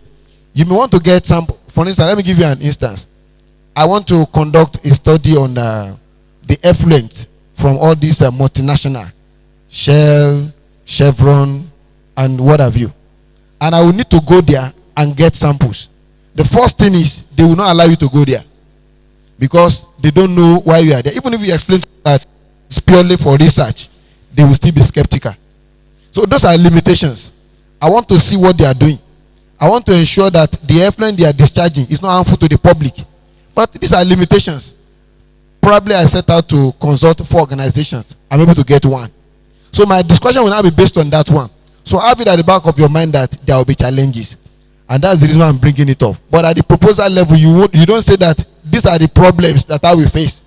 But in the final thesis, when you are concluding your work, definitely there will be challenges. And those are recommendations for further work.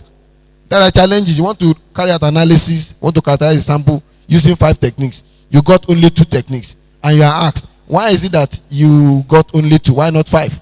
These are part of the limitations. The limitation will not come up black and white in the proposal. But when you are writing your thesis, definitely there are challenges that you have encountered which you have to put there. These are indication of honesty and integrity. So please take note of that. Now let me quickly respond to, okay, I will leave the collaborative research to Professor Ajao.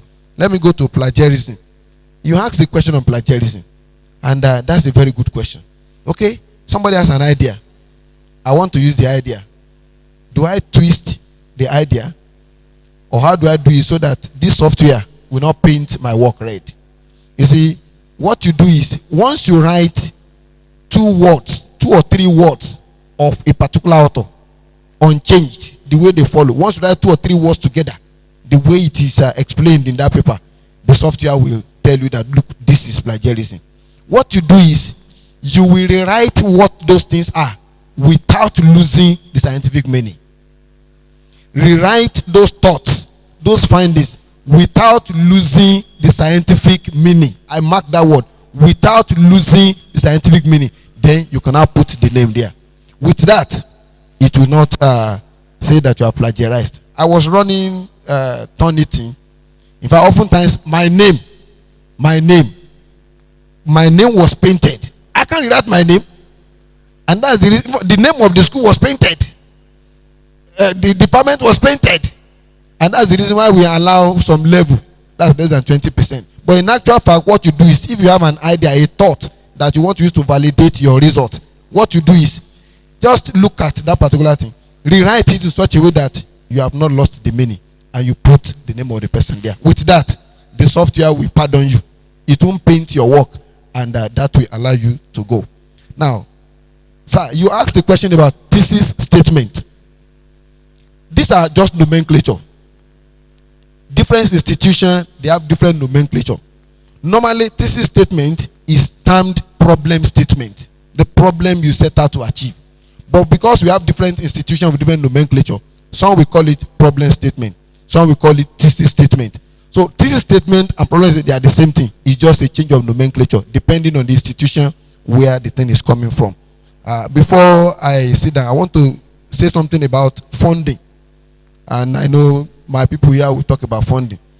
And this is a question that has been going on in the minds of several of us, because immediately the funding was mentioned, I could hear people are clapping. Now, how do we get money for research as a student?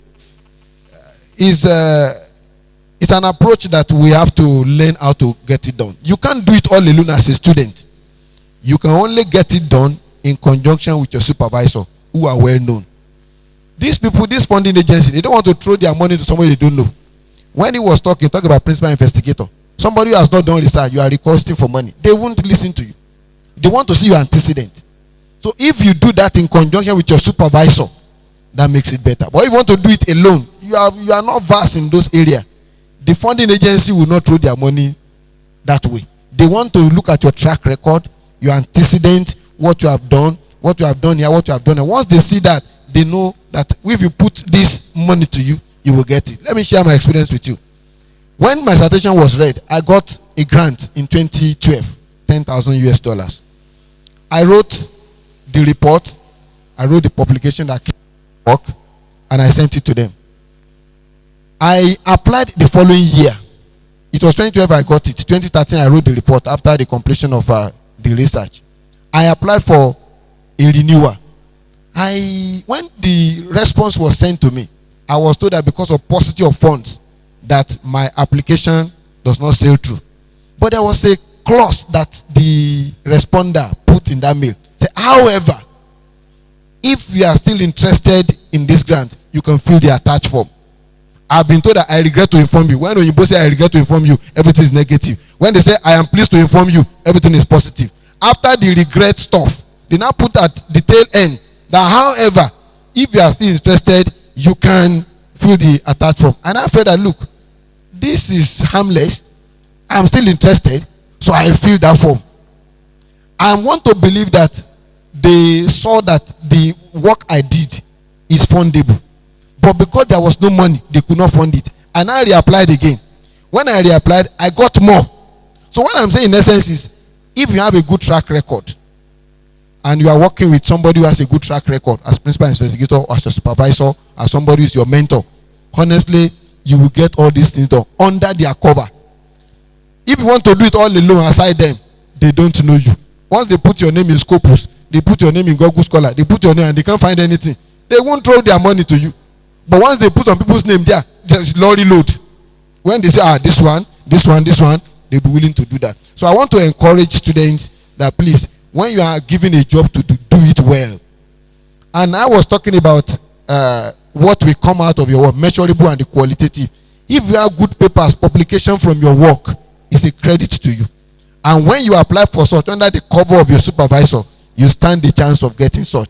But don't do it all alone, because the people that are willing to fund research, they don't want to throw their money in a place that they are not sure of. So I want to encourage you, when you are given the work to do it well. When you do it well and the grant comes, you will be one of the beneficiaries. And in so doing, you are advancing. In so doing, you are making progress. And the time will come that you'll be able to stand alone and do the same. So students, please work closely with your supervisor on research and ensure that you do the correct work in such a way that your works are publishable. Now that there is a new rule, if you are doing PhD, you have to publish. I think I'm right, sir. If you are doing a PhD work and you have to publish, so you work hard and publish.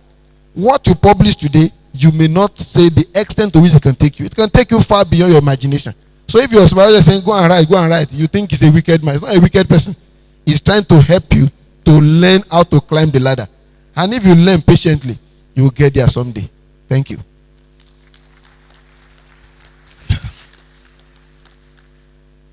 Yeah, thank you very much. I have two questions here that has to do with place of collaborative research for PG students, and whether a PG student can collaborate with their colleagues. Going by definition of a collaborative research or types of collaborative research, every PG student already have a working relationship with their supervisor, which in a way or by loose definition of a collaborative research, you are already collaborating.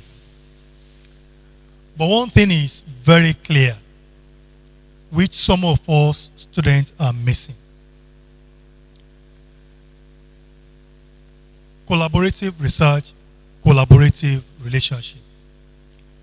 While your supervisor is supervising you, you should make frantic efforts to make sure that you build a very good relationship between you, professionally now, between you and your supervisors.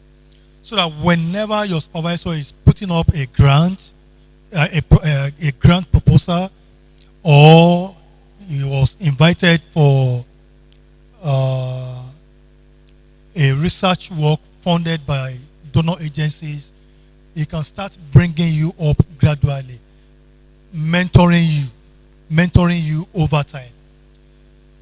That is very, very key. Baba asked a question about sharing tasks and responsibilities as the lead researcher or principal investigator. First of all, you have to fall back to what I'll call the scope of work. For every research commissioned now, there will be scope of work. And in the scope of work, the task and responsibility for every member of that team will be clearly spelled out.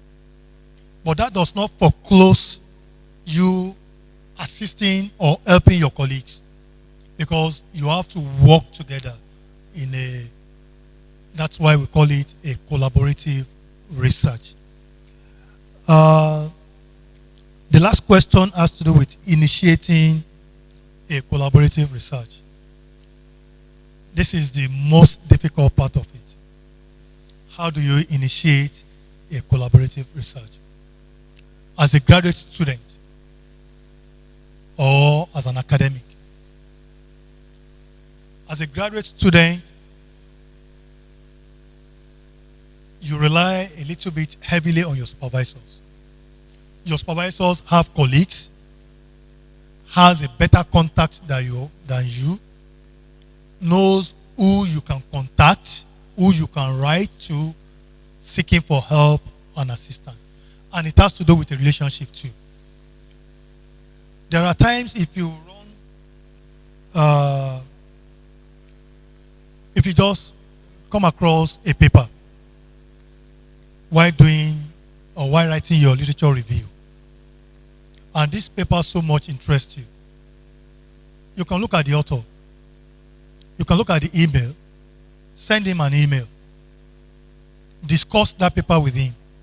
If you are doing something similar, open up a discussion on that, and that way you start building a relationship between you and that particular author. If anything comes up tomorrow and it falls within your jurisdiction, I'm telling you, you'll be the very first person that we contact. And in my final thoughts, I mentioned linkage.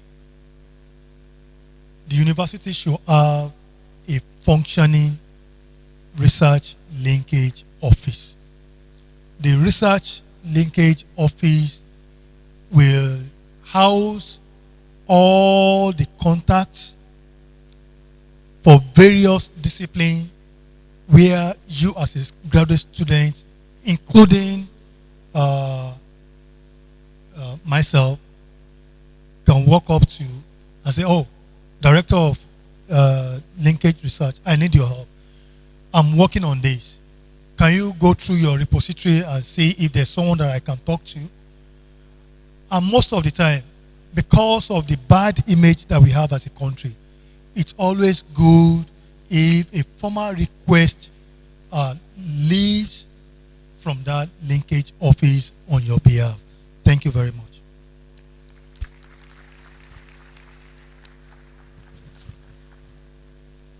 Although I'm not a presenter, but I just want to respond to the question on a student getting research.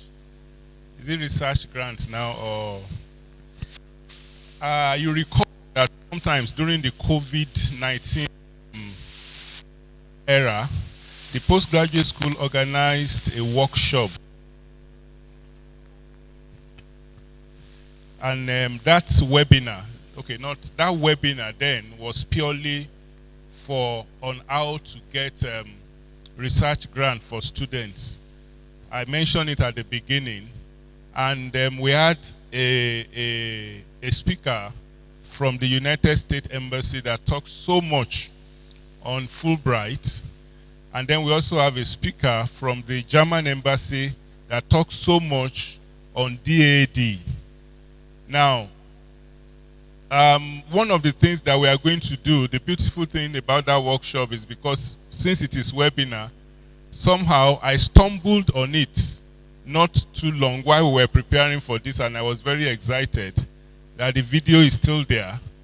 I'm going to edit the video and I will put it on YouTube, on the PG School. There is a new PG School YouTube channel now. It will be there, and then you'll be able to watch it over and over again. No, because it was such a long webinar we had then, but it was very rich. So there you will see we have opportunities. Unfortunately, Professor Jeka Infa has gone. Professor Jeka Infa has benefited a lot from DAD. Professor Adeomo Waye too, she's here. She has benefited through a lot from DAD. You know, so we have quite a number of many of our colleagues in the hall.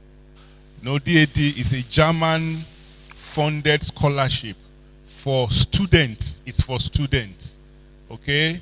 You have some for master students. You have some specialized master's students, and for all PhDs, the opportunity to do part of full-time.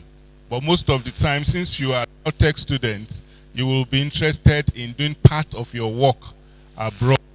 And then you also have the Fulbright. Just like I mentioned at the beginning of the talk also, I know that one of our staff recently, someone in, I think in chemical engineering, one of our staff, got a Fulbright, you know, scholarship, which is very, very good.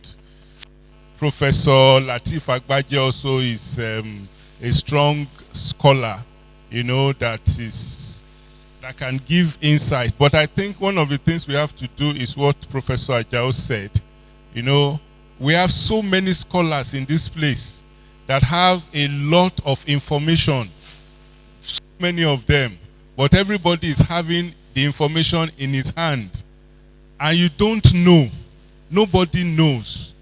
And so there is need for an office whereby a student can walk into, submit, and say, this is what I am doing. And then the director will say, this thing you are doing, I think we can benefit from the grant of Professor Agbaje. He has done something like this. He can only know that if he has the information.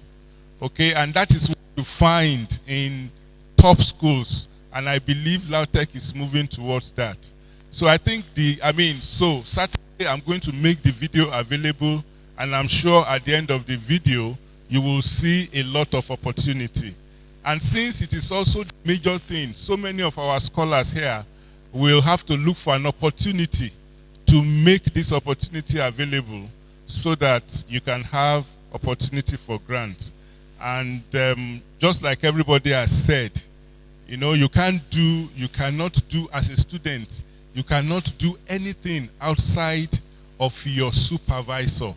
That is, there is little you can do.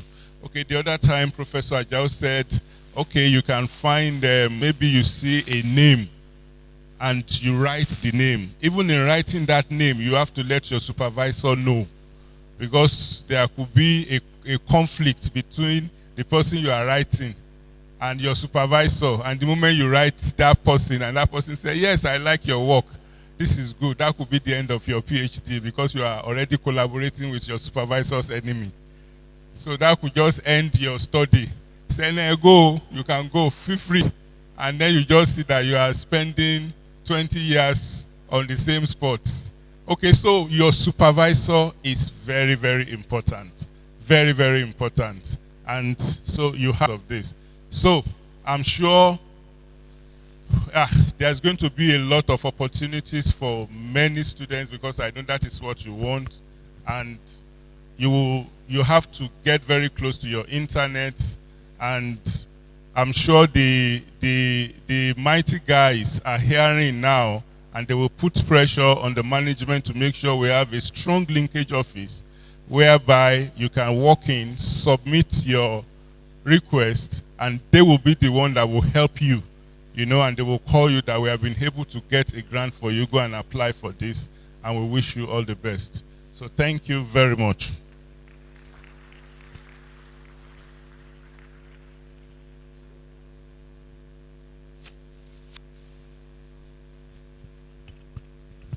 Thank you, our lecturers. Thank you, our audience. Thank you, my humble self. Next, I know that many of us are eager to get more. And of course, we have more in stock for you. But I must also assure you that we're gradually coming to the end of the program so that in your agitation, you know that we are getting time conscious. So the next program would be the lecture 3 for today, and that will be addressing issues bordering on updates on guidelines for postgraduate study in Lautech. What is the assumption behind this? Postgraduate certificates are awarded after completion of your academic programs. But there is an administrative component of the work that the postgraduate school would ensure. And when that is not done, you are still on the program. So how do we synergize the administrative and academic component of the work for a successful and timely completion of your postgraduate program? Here we have someone who is very experienced in that area.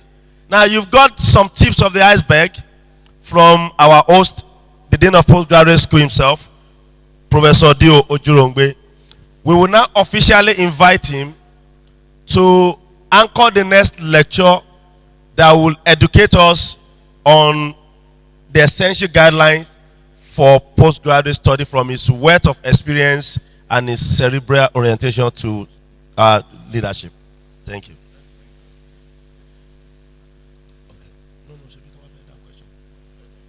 All right. Why I invite Professor Jurongbe to mount the podium, I have a singular honor of inviting to join us on the podium our eminent professors that will be part of the resource persons for the rest of the program. Professor A.T. Oladipo, please, you are invited to the podium. Please, the high table is waiting for you. I have here our mommy and a very respected academic, a multiple award winning scholar, Professor B.I.O. Omowaye. Please, you are expected on the high table, ma'am. That's the Dean of Faculty of Food and Consumer Behavior. You are lucky to have highly experienced people teaching you today. And of course, we have yet another eminent personality, an intellectual juggernaut of no mean repute, and the Dean of Deans. When I say Dean of Deans, I mean the chairman of Committee of Provost and Dean, whose wealth of experience would also be instrumental to facilitating the lecture for today, Professor O.A. Olowe. Thank you as you are coming. Now I hand over the microphone to the resource personality to midwife the program. Thank you. Thank you very much. Let me stand also on the existing protocols. We can only pray that the protocol will not break. We keep standing on it. Okay, so in the next, I'm going to make it very, very brief. In the next 5 minutes, I hope I'll be able to do that, or maximum 10 minutes. All I want to do is just to give our students updates on the guideline of postgraduate school. I'm not going to give the entire guideline, because if we do that, we will be here. But what I want you to do also is that now we have the postgraduate school now has the new curriculum for 2021 to 2025 is out. So we want all the students to make sure that they have it. So the postgraduate school curriculum is out. You will see the full guideline there. But what I want to do here briefly is just to give us some changes, that happened to the guideline in the last 2 years or thereabout when we started with Professor Oladipo and others. So then the board of the postgraduate school considers some of the part of the guidelines, and they feel that there is need for us to change them so that we can be more dynamic, help our students to be better, and then also make sure that they graduate on time. So that is what I hope to do in the next 5 minutes. Okay, so we all know our logo in LAUTECH. One thing that is very prominent there is excellence.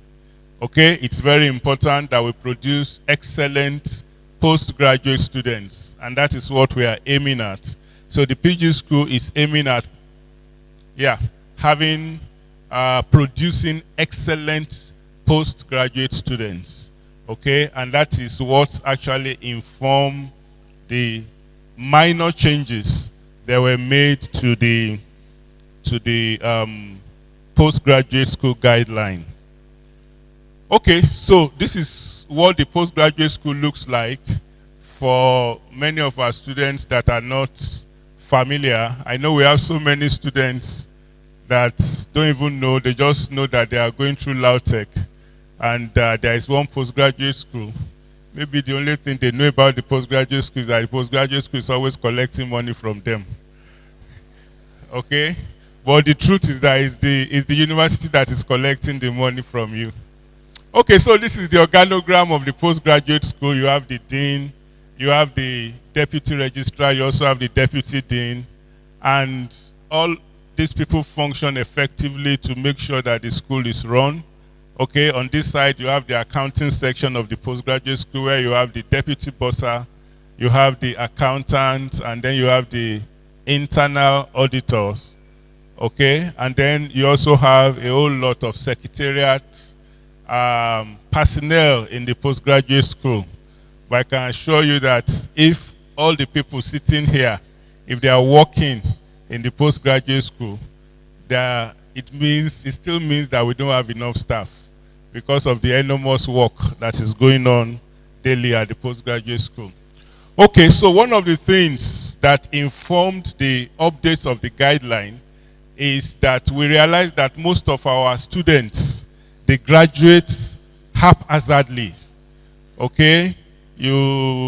Our students graduate haphazardly. It doesn't matter, you can graduate at any time of the semester, any time of the year and all of that. And maybe in a class of about 20 people, maybe 2 will graduate now, another 2 will graduate in the next 2 years, and then the result comes to the PG school. You will see a result, you will see PG school considering in 2020 a result of a student that entered in maybe before I was born. Okay, so we said we don't want this. There is need for us to have a regular, there must be a limit to everything. If a student cannot complete its program at the required time, there must be a rule, there must be a regulation. You cannot just be there forever. And we don't want a situation whereby every time we go to the Senate, and in 2020, we are presenting the result of somebody with matric number 07 in 2021, So, and when we get to the Senate, you will see Professor Agbaje raising up his hand and say, sir, what is 07 doing in this? So that's the way professors do at the Senate. What happened? They want to know exactly what happened.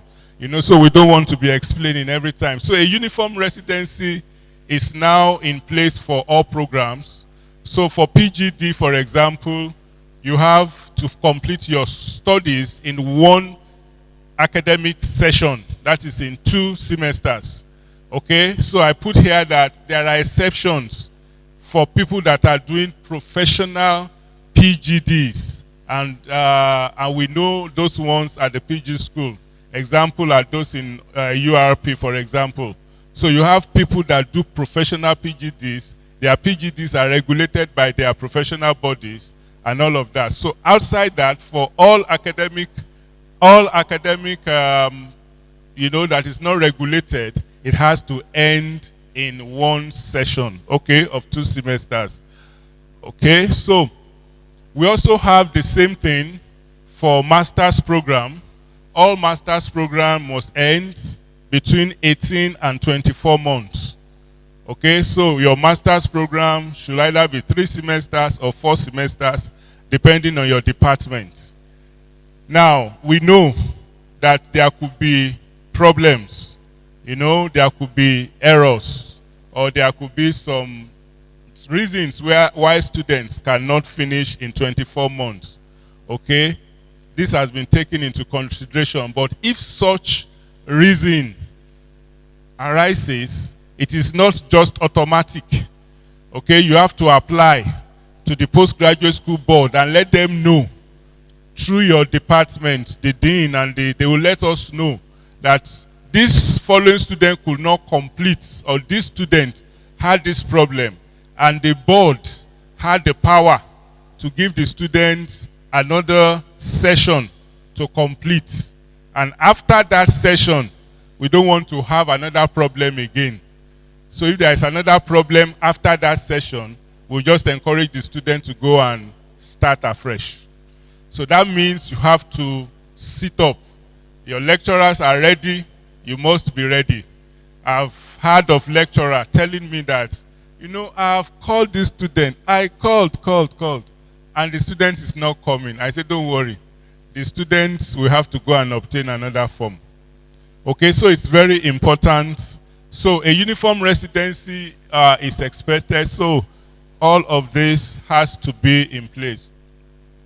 So another thing that is changing now, of course, that has changed because in what I've just said, in the time past, you can be on the program for as long as you love it, as long as rapture has not taken place. You just be paying you'll be paying your tuition to Lautech. So we are telling you that we are not just interested in your tuition, we are interested also in you. Because when you start a program, and you are spending 7 years, 8 years on a master's program, and then you said you want to, and then you are looking for funding, nobody will fund your PhD.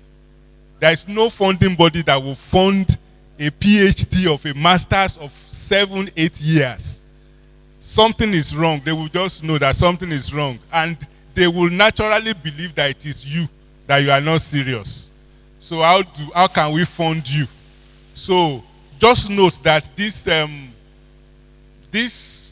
guideline that we are doing, that we are putting in place, is also to help our students. Okay? It is known everywhere. You must finish your master's within 2 years. That's the standard thing. So another thing that we have introduced here is the registration of thesis title for master students. I'm sure many of our older graduates, they will understand this better, because of the procedure that registration of thesis title normally takes in the time past.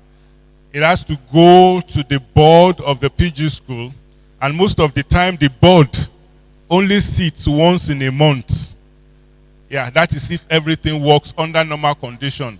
The board of the postgraduate school will sit once in a month, and during their sitting, they will consider the abstracts of students, from all departments. let me give you an idea of the composition of the board. I should have done that at the beginning. Now, the board of the postgraduate school, that is the highest body in the postgraduate school. When you hear the university senate of a school, the postgraduate board is the postgraduate senate, okay, of the postgraduate school. So they are the highest decision body making, and they are the ones that formulate. And most of the things, most of the time, we do things. I mean, the board of the PG school will take a decision. They will just notify the senate of the university. You know why?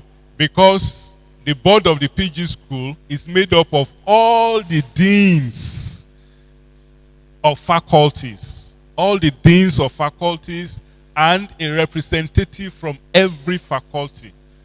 Okay, that is what makes up the board of the PG school. And of course, and some other directorates like Director of Academic Planning. We also have the librarian on the board. So it's a very powerful board. So when every time they meet once in a year to take decision, they are the approving body. They are the one that approves all your results. They are the one that approves all your requests. They are the ones that direct the dean. Okay, so they are the ones in charge.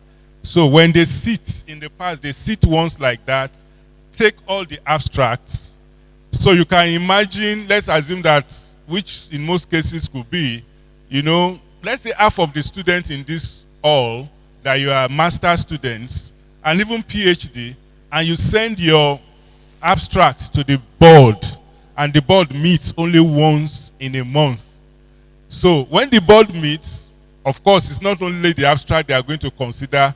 There are a whole lot of issues. The results are there, a whole lot of discussions and all of that. And they consider the abstract. If they have the strength, they can consider 10 or 20. And, you know, that will be the end for that meeting. And then you have to wait till another meeting. And so we realize that this brings a lot of delay to our students and all of that. And so the board decides in its wisdom that, okay, we can do this thing at the faculty level so that we don't have to bother the board with this. Just bring the final results and let board approve it. And you will see that is why for maybe some of you that are here, that you see that your program is actually rounding up at a very good pace. So the faculty postgraduate committee now is what the board now approves. The board now approves the faculty postgraduate committee to consider the abstract on their behalf and then send the outcome for them for ratification, okay, or for confirmation. So the faculty postgraduate committee is responsible for the thesis registration, and then the postgraduate school representative, okay, will be at the meeting of the faculty to make sure, you know, represent the board. And then after the meeting, the board of the postgraduate school will now approve your thesis registration of title. And then you see you can move on. So that actually brought in a lot of speed for many of our students. So also we consider the admission track. Not much change from here, you know, but what has changed from here now is that we will not want our students to remain there indefinitely. Okay, and you will see that the PG school is, you know, regularly collecting data of students. And the reason for this is because they want to know those who are actually students, those who have overstayed. Why have they overstayed? Can the PG school be of help? And if not, maybe the student will have to, you know, excuse himself or herself from the exam. So these are the admission tracks that we have. Of course, you know that there is no degree that is called MPhil PhD. It's just a track that you have to go into. So on this track, you can either end. The purpose of this track is for you to have your PhD, but if for one reason or the other you cannot obtain your PhD, you can actually live with an MPhil after satisfying all the requirements. And one of the things that happens here also that the board took decision on this, I'm sure many students have also benefited from that. In the past, irrespective of your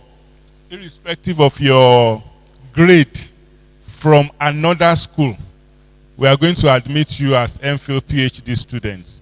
But the board said, no, let it be on merit. Let's look at the transcript. Okay, let's be sure. The moment we look at the transcript and we are sure that this transcript fits into an excellent grade, why not? You can proceed on your PhD irrespective of where you are coming from.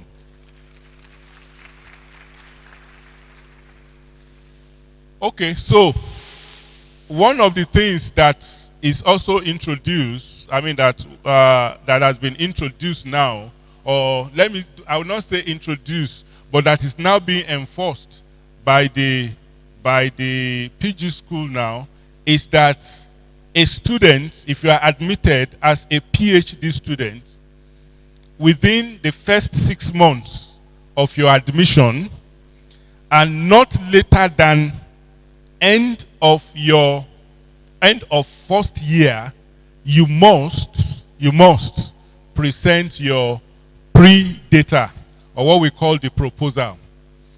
Okay, this is very important. And with this, we said we want to encourage students and also departments, before they admit students, make sure that you admit students that are ready with their proposals. Okay? We don't want a situation whereby a student will be admitted and in the first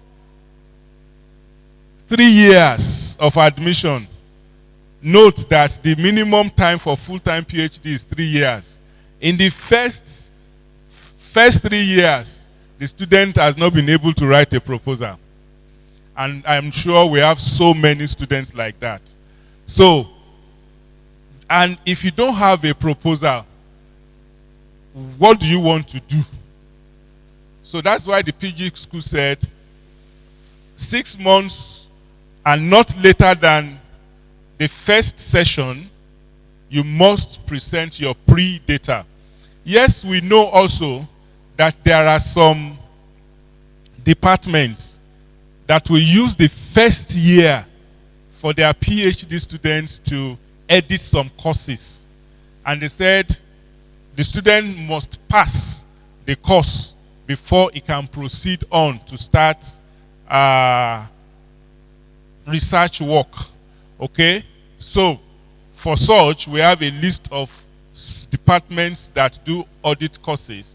They are allowed to do their pre-data not later than the 3rd semester. So the first semester will be for coursework.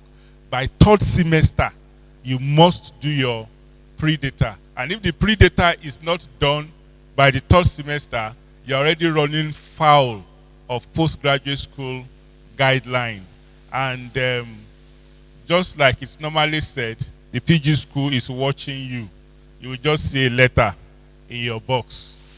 Okay, so for the pre-data, we said there are new forms, and that's why we just put it there for you.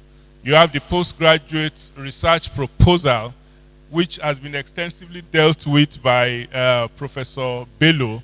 You know, you have to write your research proposal. And this research proposal, okay, must be submitted to the PG school before you do the pre-data. Okay, you will write it, it will be submitted. The only difference from what Prof said, Professor Bello talked about a standard proposal which you must write in your department. The PG school wants an abridged proposal because we want it in your file. Okay? And we don't want your file to start tearing in the first year because of heavy proposal when you have not even started anything. So that's why we requested for an abridged proposal with maximum pages of 10. And the only thing, based on what Prof said, all that the PG school abridged proposal is not requesting for is extensive literature review. Okay, that is what makes it to be abridged because it mentions that very well. So for your postgraduate school proposal, you don't need, is an abridged, is different from what you will possibly submit in your department. But we want it in the postgraduate school because we want to know your aims and objectives. We want to know, we want to monitor your progress. So when this is submitted to the PG school, we have this form 24, which you must fill with it. And we also have, so after this proposal is submitted at the PG school, the PG, it's not you that will submit it anyway. The faculty, your faculty submits it to the PG school with a date for the presentation of this pre-data or this proposal. So when this gets to the PG school will assign a representative that will attend that proposal on behalf of the postgraduate school board. So at that proposal presentation, you will be scored with the form PG08. That is what is going to be used to score your presentation. And after that, you will be expected now to submit, of course, at the pre-data, two things can happen. They can tell you that this is not a good proposal, that you have to go and write another one. Or they can tell you, yeah, your proposal is good, do this correction, do this correction, do this correction. And so all you have to do is you will correct your proposal. If your proposal is approved by the panel, and because your proposal has to be a public presentation in your faculty, so if at the end of the day it is approved by the panel, then they will tell you the corrections you have to make.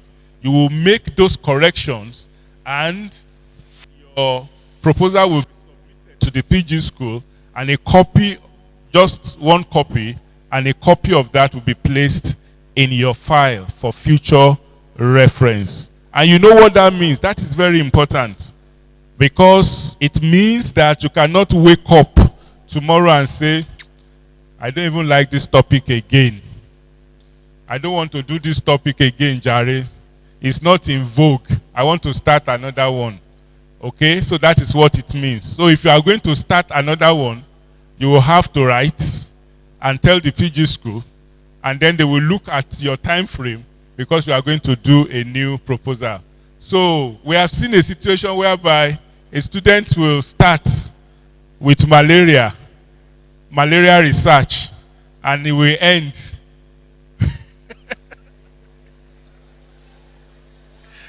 and it will end with, maybe we end with Professor Shumbade. Okay, so it's very important. So very, very important. Your pre-data is very, very important. And now, recently, it's now compulsory, very, very compulsory, that every PhD student, now I said PhD, every PhD student must fill the annual progress report at the end of the session, or at most at the beginning of another session. Okay, it's very important, because all of this will help the postgraduate school to monitor your progress and to also make sure that you are maintaining your excellent work. Okay, that is very important. So as a student also, why this is also very important, for those of you that have been to PG school to do one thing or the other, you know, every time you come visiting PG school for one thing, your file will be brought out. So the moment your file is brought out and you say, I want to defend my PhD, what will they do? They will check your proposal, because these are the things that your proposal will be checked, your progress report will be checked. So at least if you are defending your PhD, you must have at least 3 progress reports. So that means you can't finish, the minimum time you can finish a PhD is 3 years. Okay? So, and the progress report is annual. And by the time we are checking your file and we are seeing 7 progress reports, then we know that we can put a red flag on you, that what is happening here, you don't need up to 7 progress reports. And one thing about the progress report is that it marks, of course, your progress. Okay, so the annual progress report is a must for every PhD student. For master students, because your work is just 18 months and at most 24 months, we believe that with the new policy of making sure that your residency is achieved within 24 months, we may not need to encumber you with the progress report, okay? So, PhD post data. This is another update that we need to do. We made a change to the post data. For most PhD students, you are very used to the qualifying exam. The board, in its wisdom, feels that instead of doing a close-up qualifying exam, why not make it a faculty presentation? So that when you are doing your faculty presentation, the people that will do your qualifying exam for you from the postgraduate school will be invited. This because we know that most of the time, the student will do, when a student wants to graduate, you will do your departmental presentation, you will do your faculty presentation, and then you will do the qualifying exam, before you go. We said, okay, we can, to shorten the whole thing, we can put the qualifying exam and the faculty presentation together so that by the time you are doing your faculty presentation, a copy of your thesis will have been sent to the PG school, and this copy of thesis will be sent to the faculty representative that will examine you, that will be at that that will be at that faculty seminar.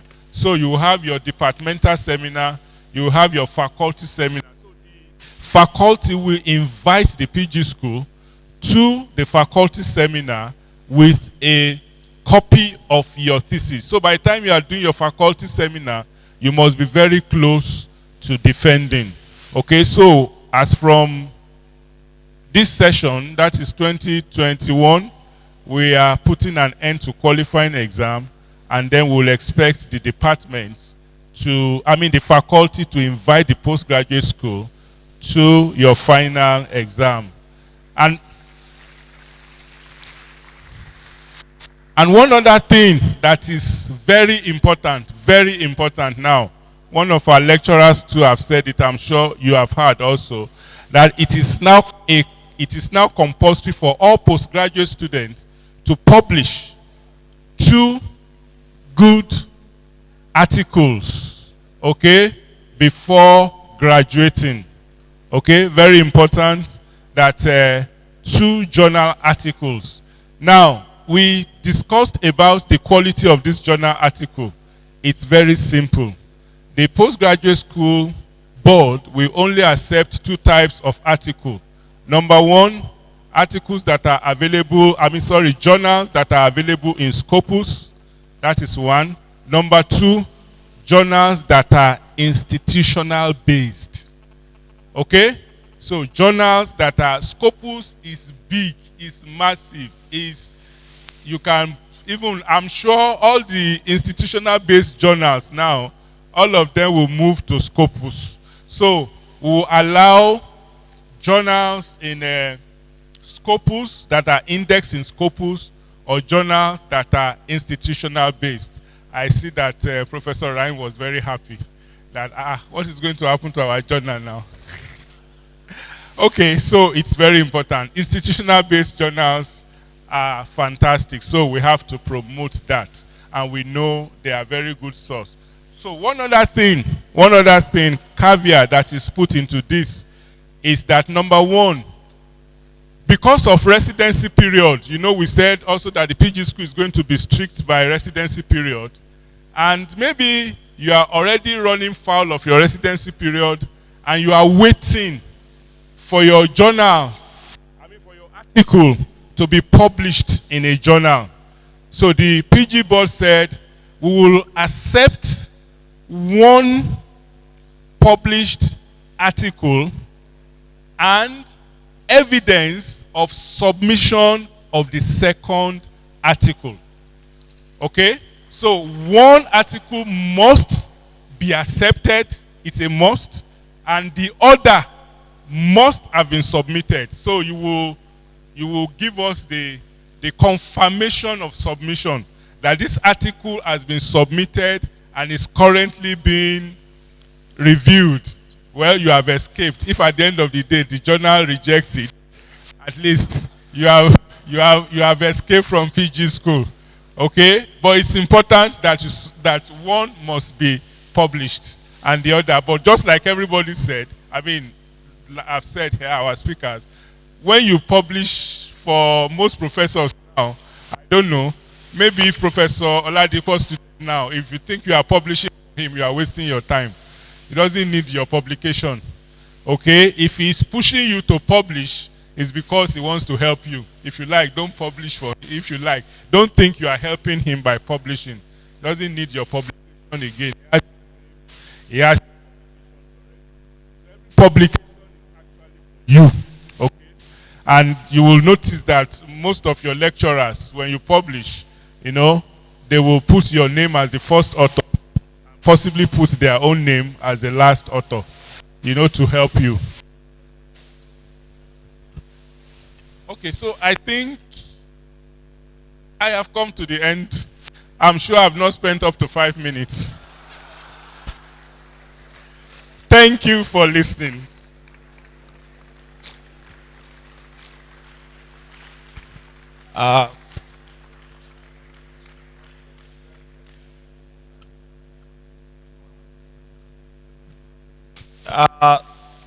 Thank you, the Dean of Postgraduate School and our host, for that very insightful lecture. Before we go on, I told you people you are very lucky to be here today. You've benefited more than the school fees you have paid, and we won't ask you to pay more. So, well, while the lecture was going on, a very highly eminent personality came in to be recognized. No other person than my dean, the Dean of Faculty of Applied and Applied Sciences, Professor Ogunkunle.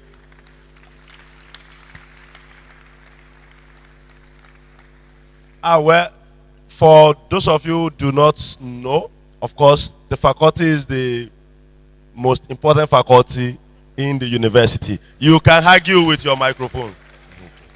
Thank you for that. Now, we will entertain questions, like we said, and we have very experienced people to answer your questions. Now, I know many of us have frights, and by the time you see very highly placed professors like this, you're afraid of what to ask. What I always say is, say something. Okay? In your very jocular languages, Esoros, okay? And we'll be fine.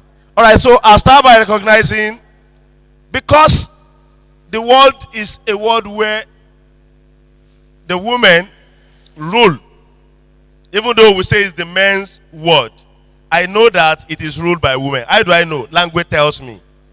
Language says that it is the mother earth. Okay? Even though that's the land we step on. Mother earth. My father's language is even called mother tongue. So I know that it is women that rule the world. Yoruba people say Okunrin Lada. And they call, English call women madam. So when you are saying Iwolada, remember the person who knows how to hold the cutlass. So I'll call a woman first to recognize women as ruling the world. So please, your question, ma. Thank you.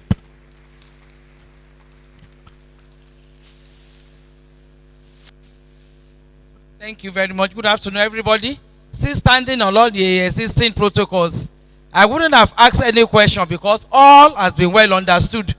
But from the Dean, School of Postgraduate Study, from your last talk to us, sir, for the PhD students that need to do minimum of 2 publications, thinking about the financial implication and being a student, most of these articles will be submitted into these journals that are registered with Scopus they are from database that they will collect a huge sum of fee. And 2 must be submitted or even being publicized. I just want to ask, is there any support from the PG school pending the time that grants will be given for these 2 publications, at least to fulfill that righteousness of submitting 2 within this period of 2 sessions? That is my question, sir.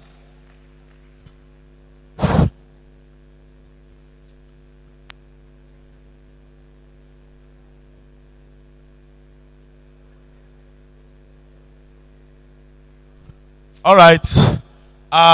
Yes, Doc. Dr. Salaudin.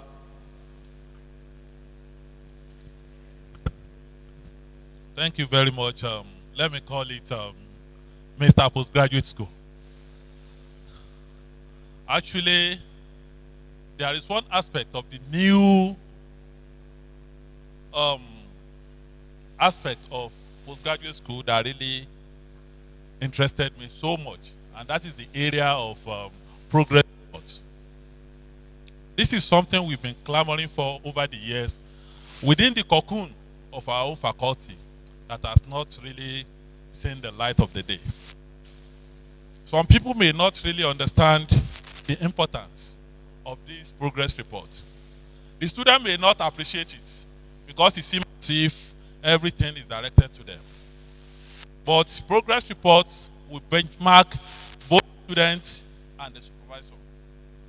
Because a supervisor that has been writing good over the years, and after 3 years, the students still remain ungraduated, cannot come out today and say, oh, I'm no longer interested in supervising you. Because you have been rated him or her very high before. The same way, the student that will go today, I will not come back in the next 3 years, or 3 months. And the supervisor has been indicating that, oh, this student is not serious. By tomorrow, if your supervisor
Thank you very much.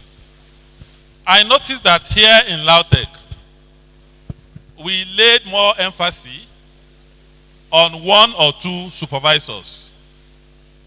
And in some places, you discover that they talk of supervisory committee. By supervisory committee, a PhD student can have 4, 5, or even 6 supervisors. And all of them will be attending to him. I realize that this system of committee usually make PhD students, PhD work more robust. It makes it more robust, and at the end of the day, you discover that students usually have a less problem by the time he's doing his or her viva voce. So I don't know if the Dean Postgraduate School will have something to say here, if such thing could be incorporated into our system. Thank you very much. Thank you. Thank you very much. All protocol duly observed. I have an outstanding question that has not been answered. So the dean will answer now. That's the problem of where you have a collaborator from outside the institution wanting to be a co-supervisor. Is it allowed? And what is the procedure? Especially if it's outside Nigeria. My second one will be like a comment, or we look at it together. And that's talking about the proposer and the predata. Even while the dean was presenting, he keeps on repeating the same thing, mixing them the same way. So I think we need to specifically now look at how we are going to separate the two of them. I know in some faculty, we do pre-data in the department, you do pre-data in the faculty. You do post-data in the department, you do post-data in the faculty. Now we are adding proposal to it. That will make 5. So I think what I think we should do is maybe this proposal that we are now introducing, which is at the faculty level, should serve as the pre-data in the faculty. So that immediately after that is approved, the student will now go back to his department, present a pre-data there after he has finished the work, and after that, he can present a post-data in the department and come to present post-data in the faculty. So that faculty will not necessarily have too much advantage, and the student will be presenting about 5 different seminars for a project. Let's look at it and see what happens. Thank you very much. Yeah, quickly, before I call the next person, I think I want to feed myself by asking a question that's relevant, related to the professor. I've been wondering, in our university, a lot of during presentations, I noticed we put a lot of burdens on students in some of the departments. I wouldn't know of any that is guilty of it in Lautech, but I do know in Nigeria universities. We ask students to be the ones to take care of whatever we call refreshment or anything you might want to call during presentations. When Prof said 5 presentations, I start wondering how much an individual student running ordinary master's program would have spent in just feeding the superiors. How will the guideline of postgraduate school address this? Thank you. Now I have Madam.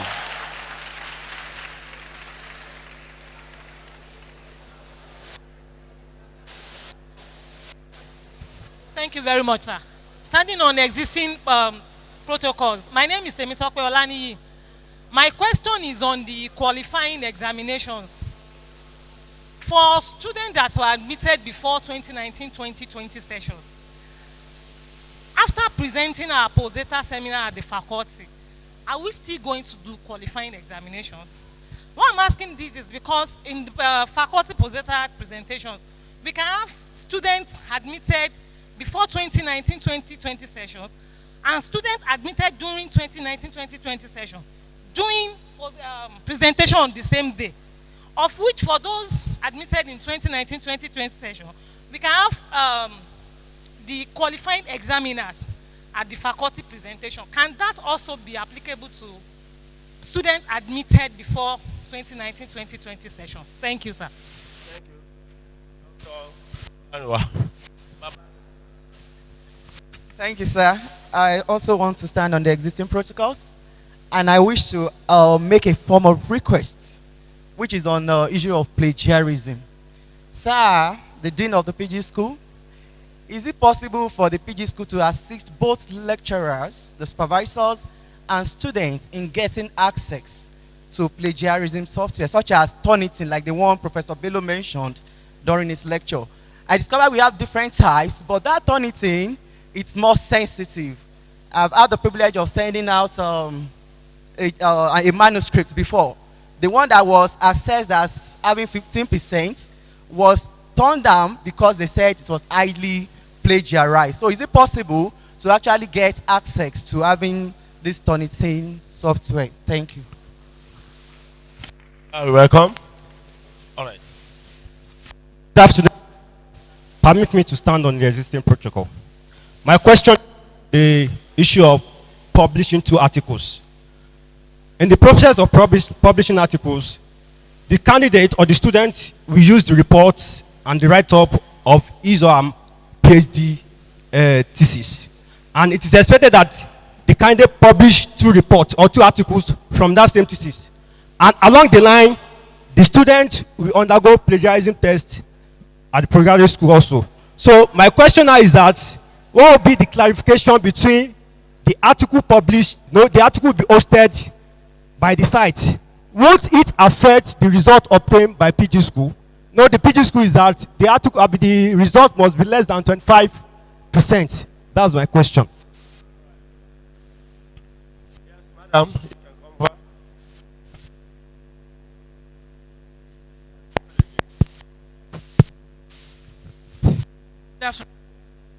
Standing on the existing protocol.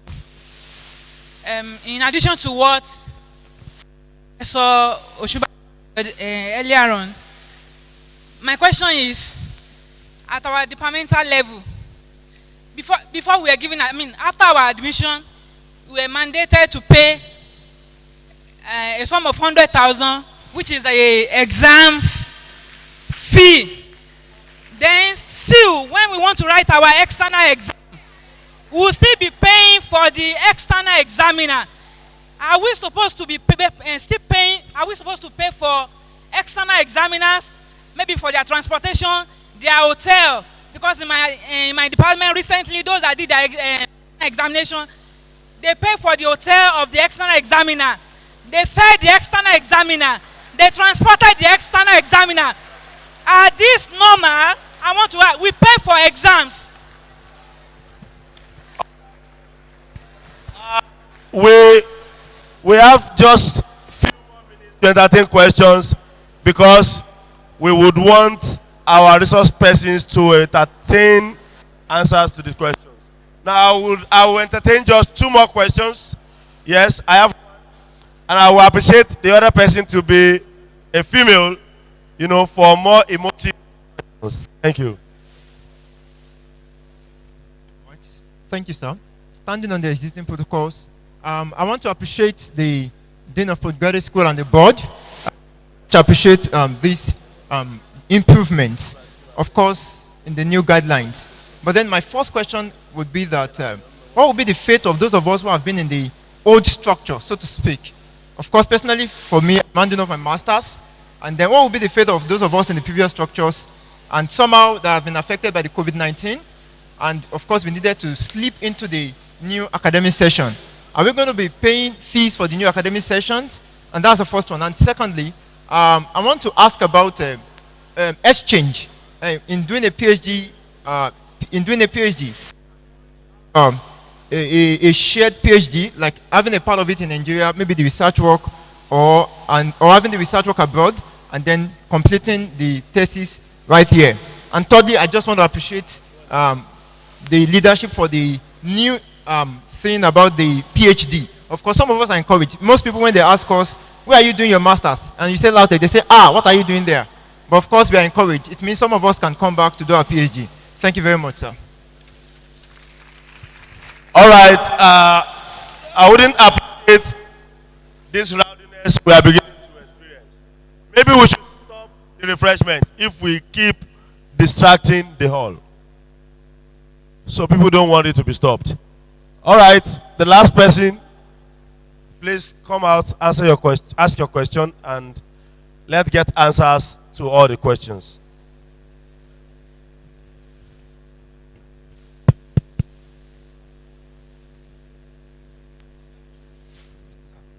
Standing on the existing protocol, I just want to ask that the other time the honorable governor of this state paid a visit to the institution,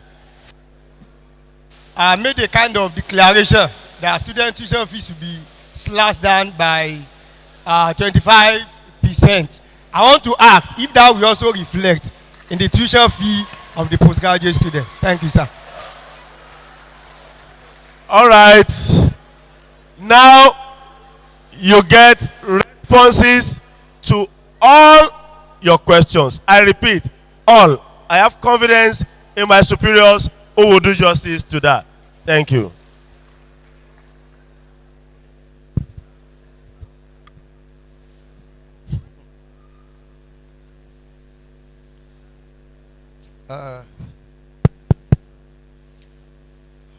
Well, you permit me also to stand on the existing protocol. And at the same time, I want to thank the organizer of this program for counting me worthy to be part of this. Thank you so much. I want to start with the first question. Though that first question should go to the PG school himself about the issue of how students can get a support from PG school when they want to publish their manuscript. But let me quickly say this. Even the Springer,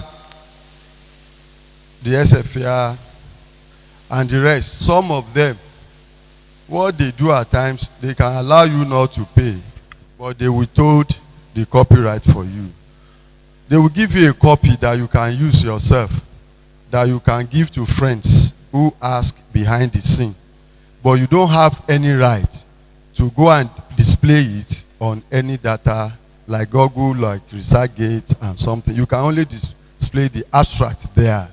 So what I'm trying to say in essence that you might not necessarily need a support or money from anywhere. You just go ahead, publish there. They will withhold your copyright for you. And after the time they have gotten their money from sales of them, they release the something. You can even go ahead and place it for you on database. So that, I think in that way, I must have answered your question. That's number one. Others will want to say something about it later.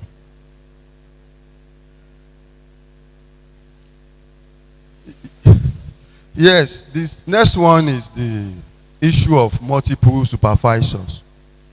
Let me answer this way. It's fine when you have a multiple supervisors. It makes your work beautiful. It makes your work more robust and a little bit wider in scope. But the problem is this. When you are thinking along that line, as good as it is, you must think along the line of a student. What if the 6 co-supervisors do not agree at a point? What happens? Because let me tell you, at a point, it becomes so difficult. You can find one of them that will say, we cannot go this way. And if we disagree, at that point, you cannot remove that person as being a co-supervisor. Then become a terrible thing on the student also. That's number one aspect of it.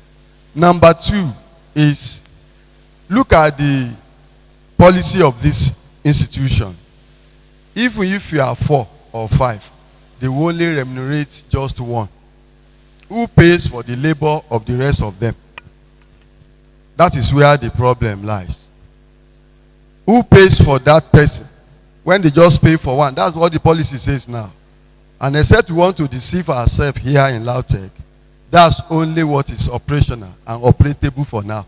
So who pays for the 3rd, the 4th, the 5th, and the 6th co-supervisor? So for now, I think that's all what we thought at the PG school board level, that we agreed that, okay, let our co-supervisor just be one for now.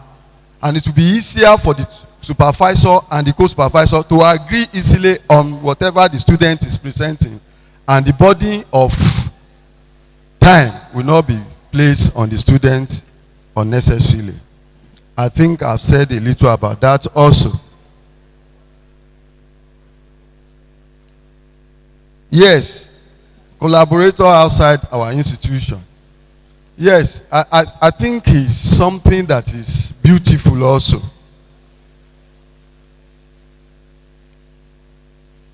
One, let's look at it from this angle.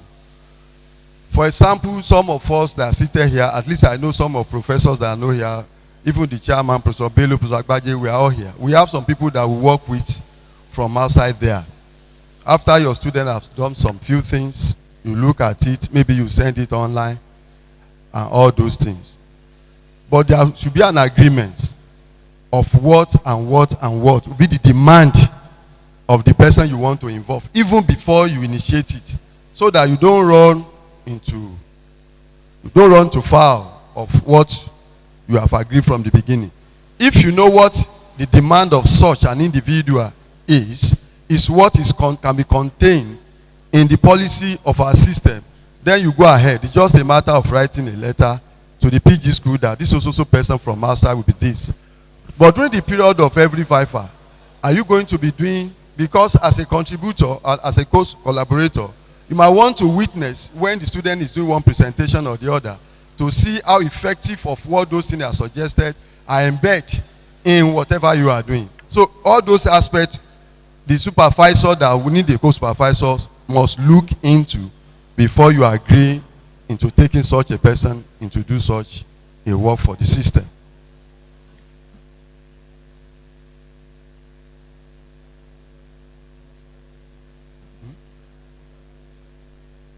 Okay, sorry.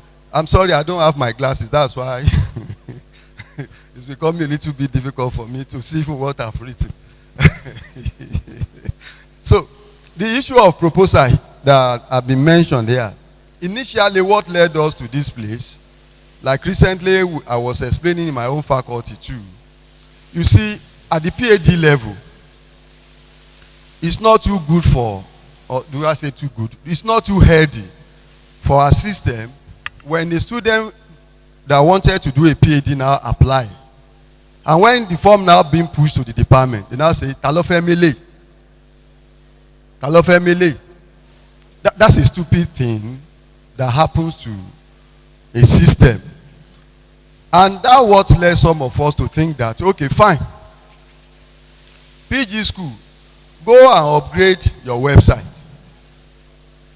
Let every other faculty also upgrade their website such that individual academic staff that are supervising for PG school will be displayed both on the website of the PG school and the website of the faculty fire department, such that a student from outside can enter our website, look at Professor Latif Agbaje, nanotechnology, nano this, nano that. If that student is interested in that aspect, what does he do? He private chats Professor Agbaje through that media.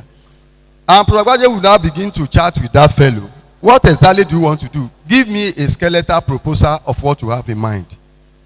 And at the end of the day, our suggestion that time was, if Professor Agbaje will have agreed with the student, and they polish the skeletal proposal that I bring with the calendar attached to it. In 3 months I will do this, in the next 4 months I will do this and this and this and that. From there, we will know that Professor Agbaje from that Department of Pure Applied Biology is now the host of that student if the admission is eventually successful. That's number one.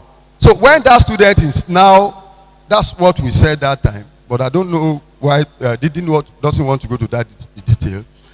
What we now said that time was, if Professor Agbaje will have agreed with the student, a copy of the proposal and consent letter of Professor Agbaje agreeing to be the host of that person should be attached to the form to be sent to PG school.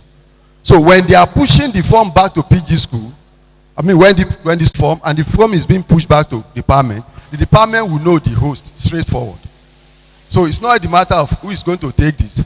Because to me at this point, as at that time, we are thinking of the fact that anybody that wants to study a PhD must have known at least the idea of what he's going to do. Not that somebody sitting down somewhere will now say do this or do that. No, that would be wrong for somebody that wants to go into PhD. We must be able to come with the idea of what we want to do, being now embellished somehow by the supervisor. That's the idea we have as at that time. And I think that's what led us to the issue of skeletal proposal in the beginning, which now dovetail into the one the chairman PG school said.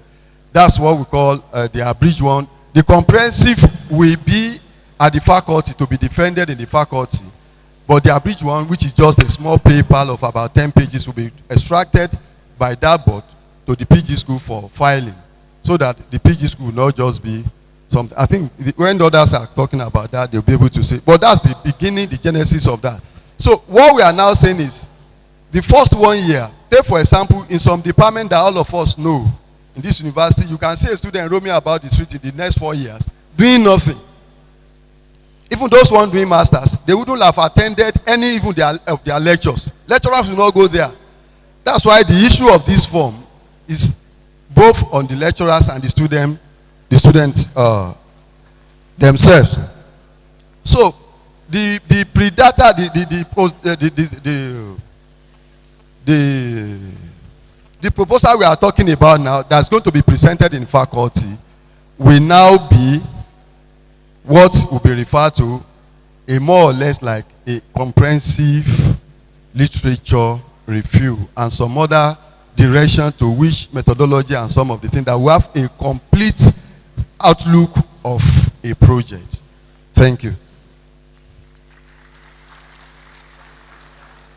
Am I done?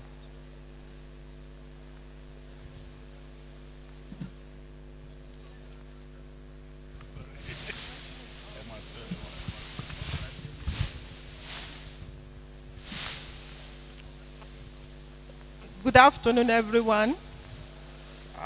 Permit me to stand on existing protocol. Is a good initiative. I know many of the students, you are happy about this workshop and you have learned one thing or the other. And also the supervisors that are here seated. The response has shown that you are enjoying it from the questions. So I will still add more to what Professor Oladipo has said concerning publishing in Scopus-based journals. Yes, there are some journals that are very good and they are free. Students can explore this. It's not necessary that it has to be published in journals that you have to pay.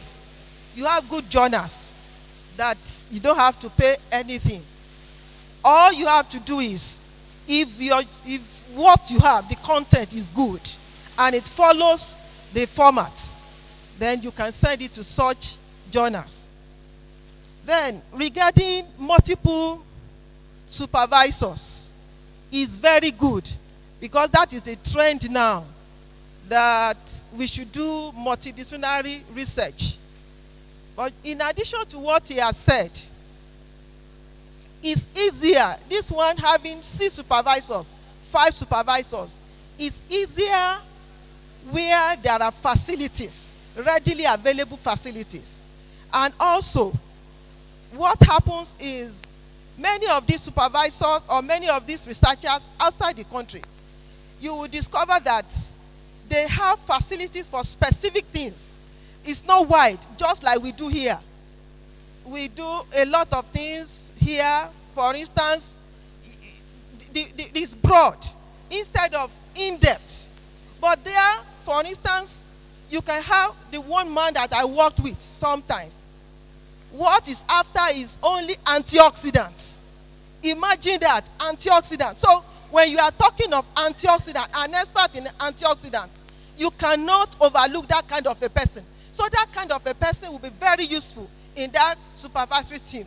But somebody that is working on antioxidants, working on microbiology, working on other things, you may find out that you may not have specific facilities that you need for such things.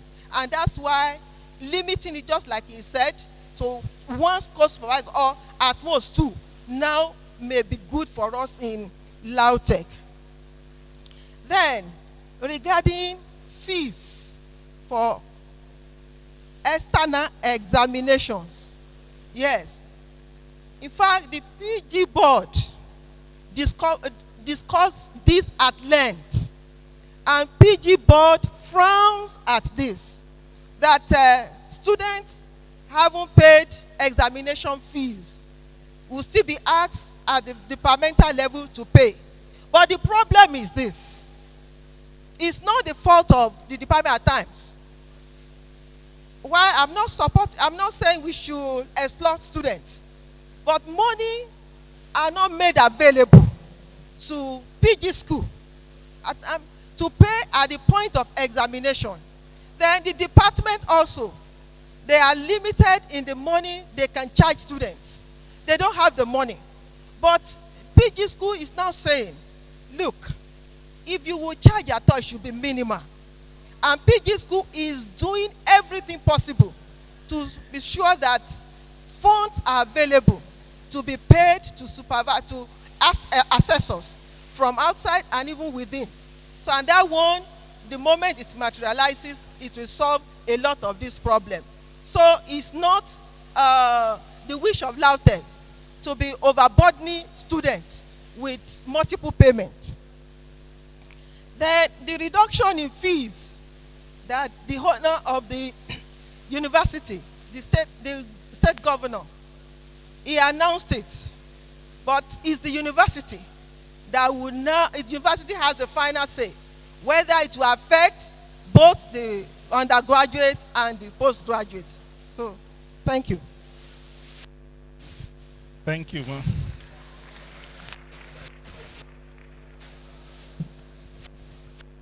I have 3 questions here, and these questions are very germane to what we are discussing.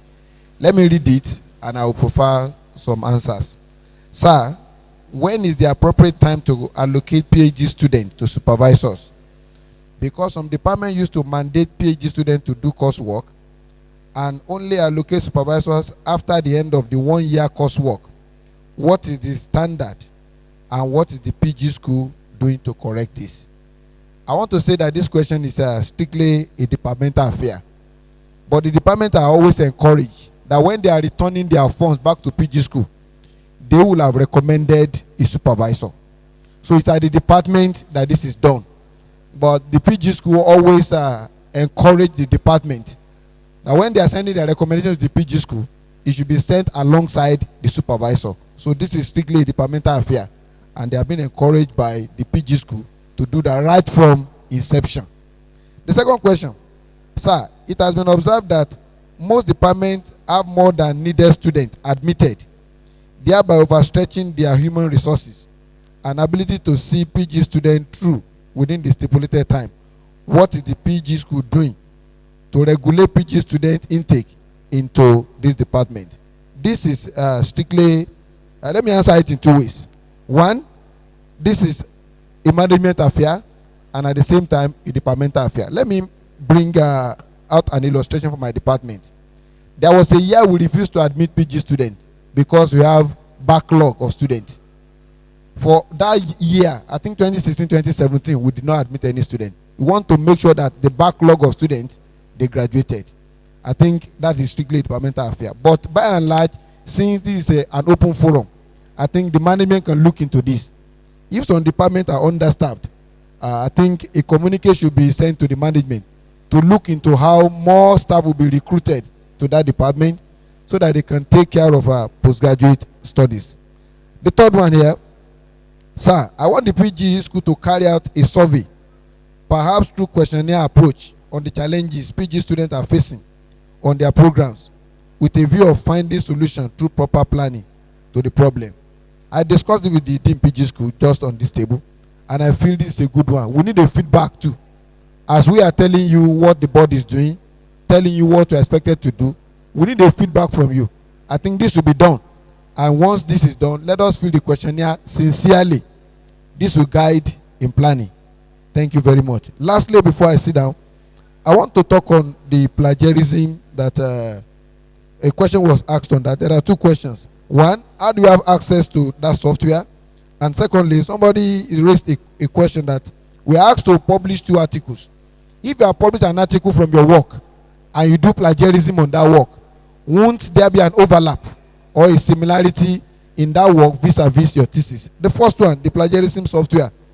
I think the PG school is looking into this. I was trying to discuss with him to get that Turnitin. I think, is it per semester or per year, cost 1 million naira. This is very huge. But I want to encourage the PG school to look into this so that the burden will be lessened. If students have checked their work and is within a very reasonable percentage, maybe less than 20%, honestly, we won't have to bother ourselves on this. I think the PG school will look into this and see what could be done to make sure that this is available to staff. And once available to staff, the staff cannot check their student work and return the similarity score. Concerning the question of somebody publishing an article from your work and you run the plagiarism and there was an overlap. Two ways to it. One, if the work is from your thesis, I think that percentage, it will reflect. If you use Turnitin, it will reflect the journal, the outlet from where that overlap comes from. If it is from your work, that is pardonable. If it is from your work. But if it is not from your work, that is not pardonable. So let's take note of this. If it is from your work, the substantial is from the work we are submitting, and we encourage you to publish. Since the Turnitin will indicate the source, that is pardonable. At least that will be removed from the total percentage obtained. It's not going to be your own work, assuming that take about 40%. And the other one, if the total is 50%, 40 will be removed from 50, meaning that the whole thing is just 10%. We are going to remove the one from your work from the total, since we encourage you to publish. But if the bulky part is coming from other sources, definitely you will have to look into that and make an appropriate correction. Now, the spilling because of COVID-19, the shared PhD, and the qualifying exam, I will leave that to Professor Jurungbe to handle that. Thank you. Thank you very much. Well, like my guy used my glasses, I brought mine. Okay, so many of these things has been answered. Yeah, the PG school is trying to make sure that most of these things enjoy their stay. So just like we said, towards excellence. I'm very happy that one of our lecturers talked about Turnitin, and we have actually looked into it. By now, I thought we'll have it available for everybody, you know, I said by now, until they gave us the cost, and we had a rethink. But it seems as if it's what people want. I think we'll have to look for a way to make sure that the Turnitin is made available, because if it is available, it's going to be for everybody, both for students. As long as you have LAUTECH email address, you can keep enjoying it. We'll work on this. Then also, maybe let me add a little more to what Prof said about the question on plagiarism. You know, that if you publish 2 papers and that when you, how will your plagiarism index not increase? But do you know that the truth of the matter is that self-plagiarism is also not allowed? Okay? You are not allowed to plagiarize yourself. That's what it means. So take for example, if you are going to publish a journal article in, maybe you are publishing I don't know, international chemistry something, and you want to now publish in another international mathematics, and you say that this is me now, you copy it and paste it, you know, you are plagiarizing yourself. You know, it's also not allowed. You are expected to fine-tune it. You know, that is the beauty of science. What is this plagiarism that we are talking about? It's just saying, I am walking. Okay? Look again. That's what it means. Just keep twisting the English and make sure copy and paste. Okay? But like Prof said, yeah, because there are human beings that will look at some of these things. If we are plagiarism that is affecting you, we will look for a way to do it. But you have to learn also not to plagiarize yourself. It is not allowed. Okay, so the issue of examination fee has been talked about. I think most of it, sir. Okay, the qualifying exam for people that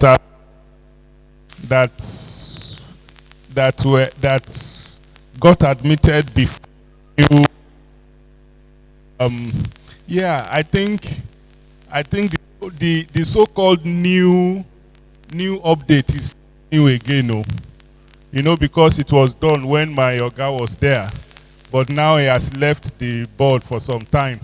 So it is no more new in the real sense of it. So I think the effective date that we have now is that we are going, you know, we have, this has been out since 2 years ago. And since then we have been doing qualifying exam because we said, okay, yeah, so there is, just it was said, it's really not a big change like that in that sense. What we are saying is that at the faculty, invite the PG school, okay? Make sure that your thesis is ready before you do the faculty exam. Invite the PG school to the faculty exam.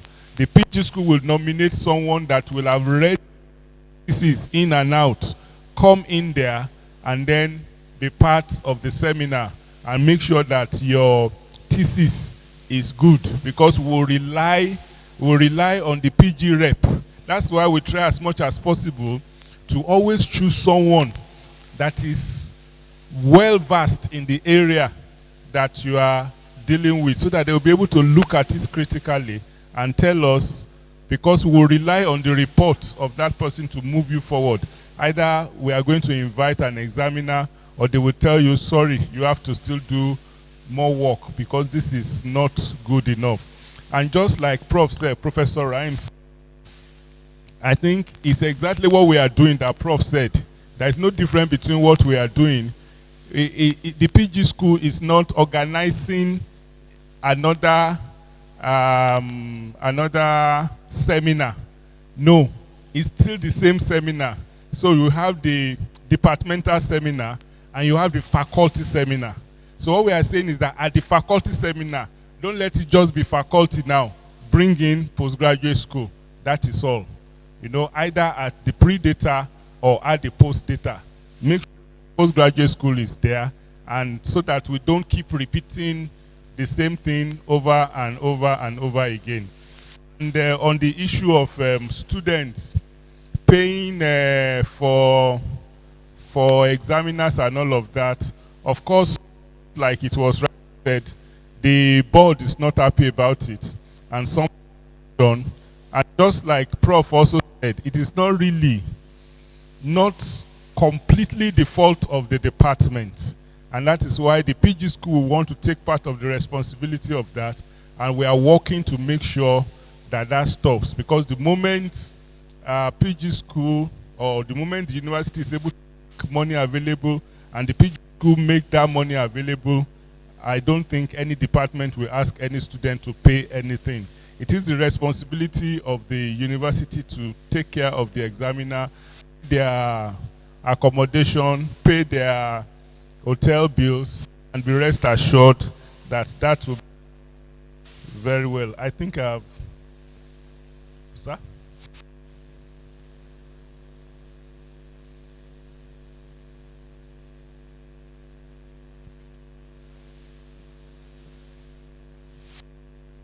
Okay, so the question that, can you do your bench work in another, you can do here, go to do your bench work abroad and come back and defend. Of course, certainly, that's the question that we are talking about. But one thing is very, very important. It's very important is that you have to write the PG school, so that the PG school will be aware that you are going out for your work, because that is very, very important. Many of us also benefited like to go and do our bench work abroad and then come back. In fact, such to be nice to have such host abroad to be the co-supervisor or collaborators.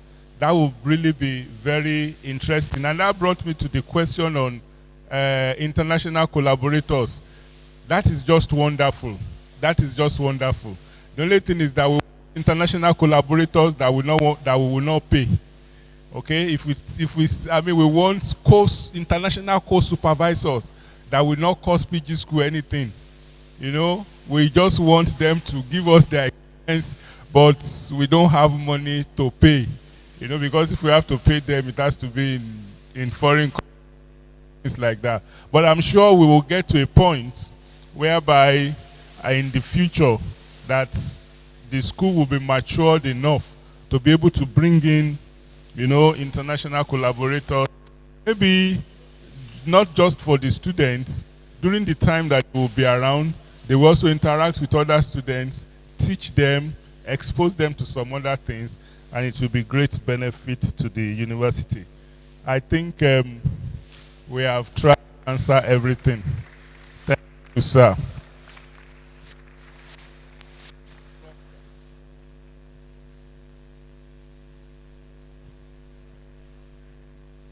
Thank you. Thank you, our resource persons, for those very insightful responses. Thank you, the audience, for your attention. Now we'll move on very quickly to other segments of the program. We have a way of showing you that our students have acquired some skills, and we will need to showcase some of those skills. On this note, I would invite the Deputy Dean of Postgraduate School, Professor Ogunshola, to anchor the student session of the program.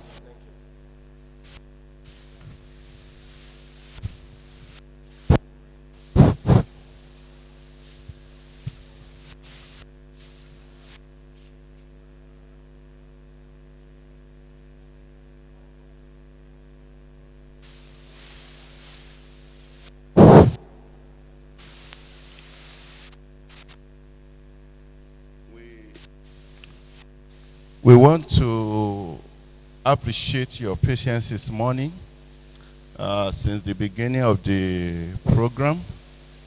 And as we are moving towards the end of the program, we want to quickly bring in some of our students. We have selected just to give us like a sample, especially for new students, so that you will see a sample of what is expected of you. A master's degree work and a PhD work. Those have been selected from those that are recommended from the faculties. So we quickly take that just now. Let me quickly invite the MTech students' presentation. Elegbede Joseph A.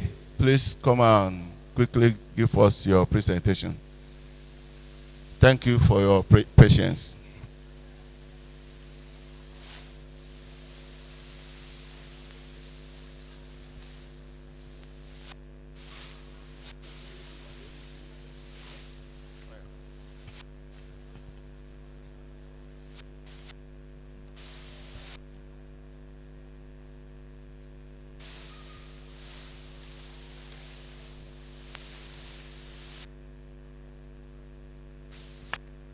Good afternoon. My name is Elegbede Joseph Adetunji, and I'm here to present an MTech thesis, valorization of concob by fungal isolate for production of xylanases and biotechnology applications as novel biocatalyst.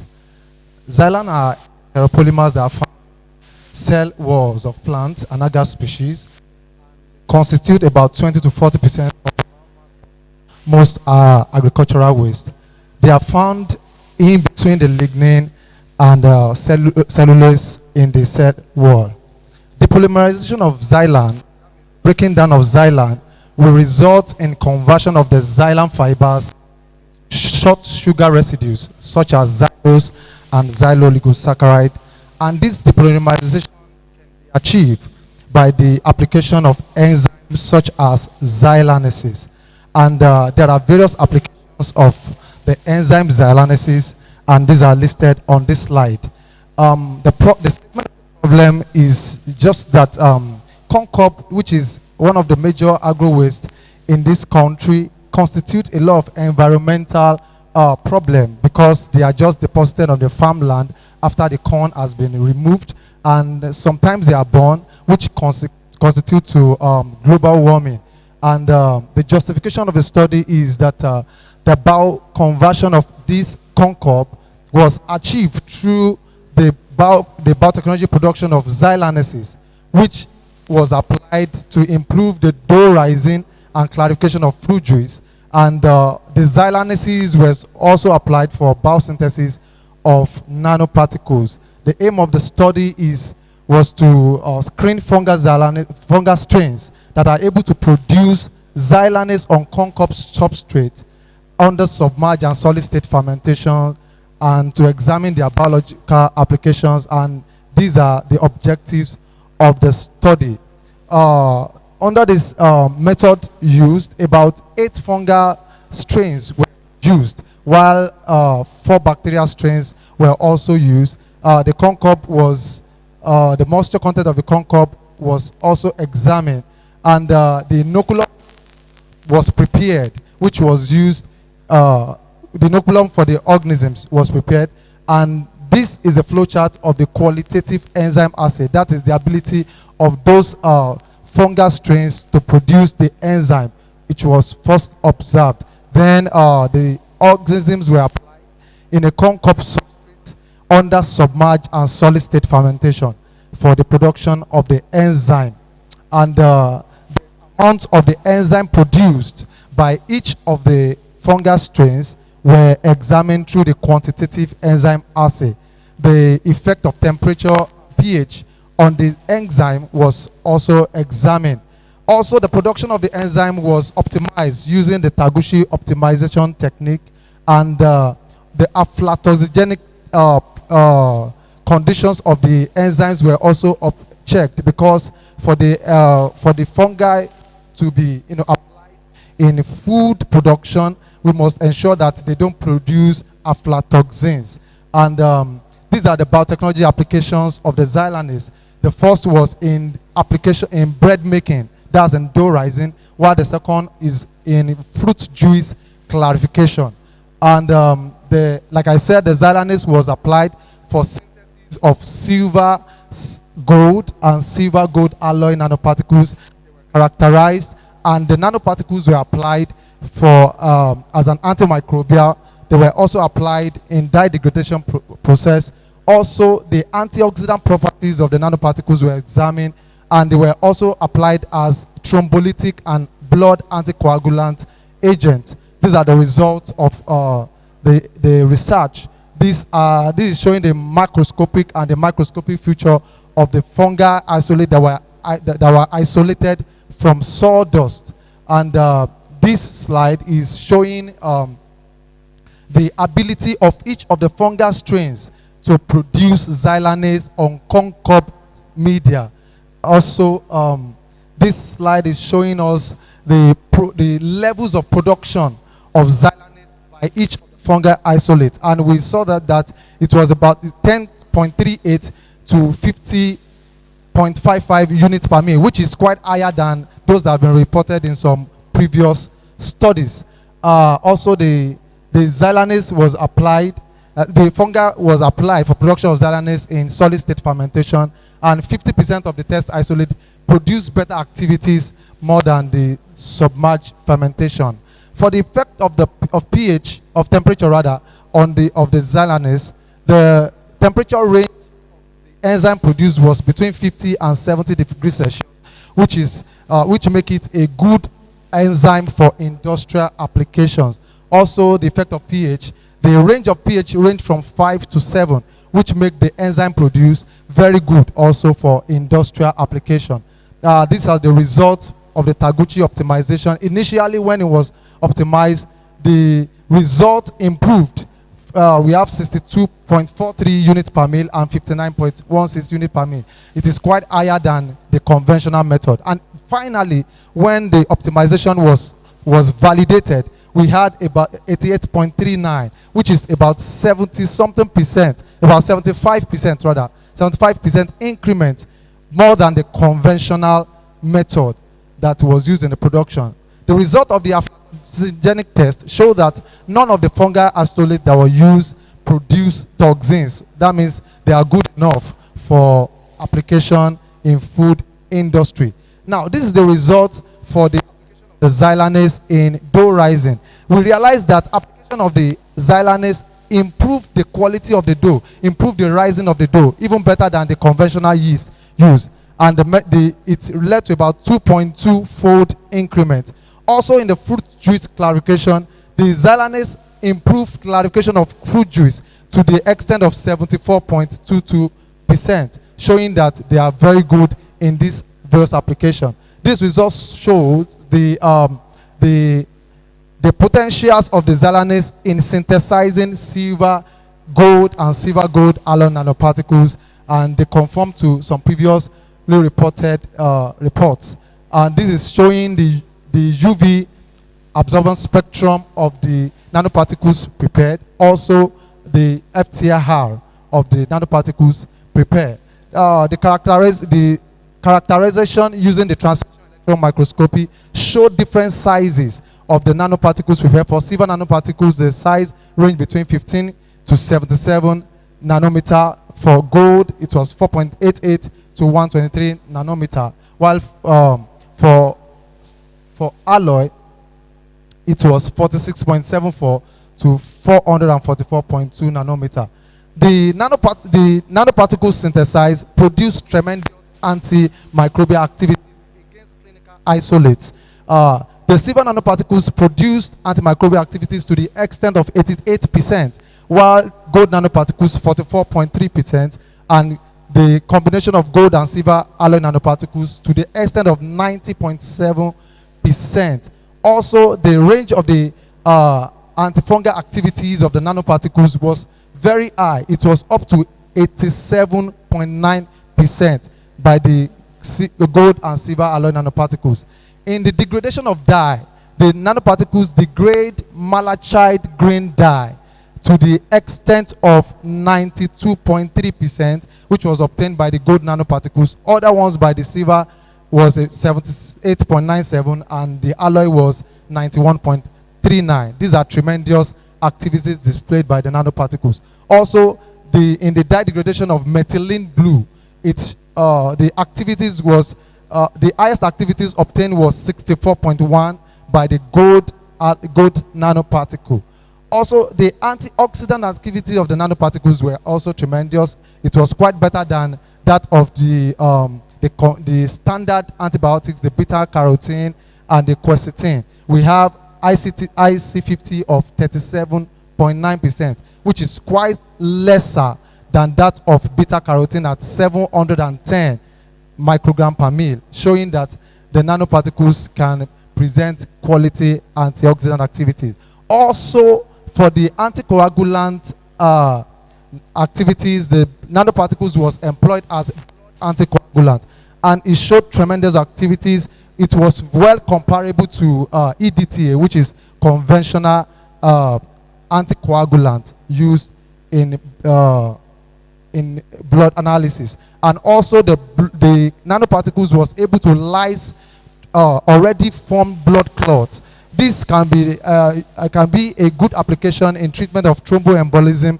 A lot of people have this kind of problem whereby the blood will clot in the blood vessels, and it will lead to a lot of health challenges. So the nanoparticles effectively lyse blood clots that has been preformed. To the conclusion, we established the biotechnology management of Concorp to synthesize xylanase in submerged and solid state fermentation, and established the industrial relevance of xylanase in dough rising, that is in bread making, and in orange juice clarification, that is in fruit juice production. And we have novel application for fabrication of silver, gold, and silver alloy nanoparticles with excellent activities. As a matter of fact, this is the first time this enzyme will be used to synthesize these nanoparticles even till date. And we have a couple of recommendations, and the contribution to knowledge, demonstration of production of xylanase in submerged and solid state fermentations by local fungal isolate. Then we established the best condition for maximum synthesis of xylanase by this fungal isolate through optimization. Also, the potential of the xylanase in bakery process and juice production was established, and the first report of fabrication of nanoparticles by Zalanis with wide range of biomedical applications. This research has been published in 5 different international journals with impact factors ranging from 1.8 to 2.85, 5 articles. And also, these are the front cover of those of those publications, the 5 of them.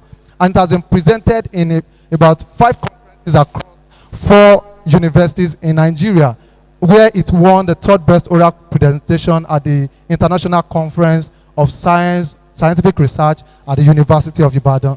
Thank you for listening.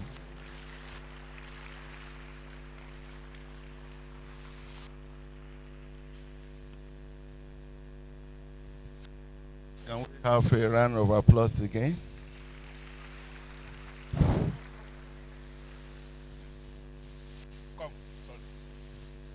Now, there is what a beautiful presentation. But something is missing in this presentation. What is it? Did you do this work alone?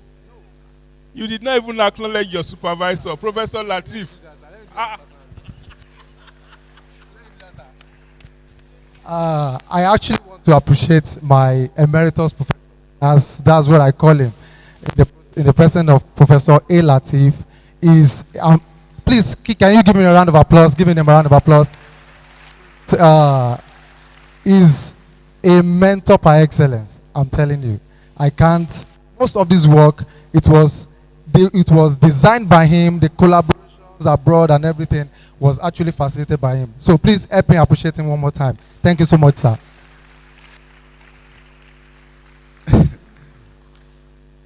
Thank you. You are welcome. I appreciate my dean. I was about to introduce the supervisor of the work when he came up. Yeah. As we are rounding up, going to listen to the vote of thanks or the closing remark, let me quickly invite the PhD sample presentation. And that is going to be by Oladipo Kolawole Elijah.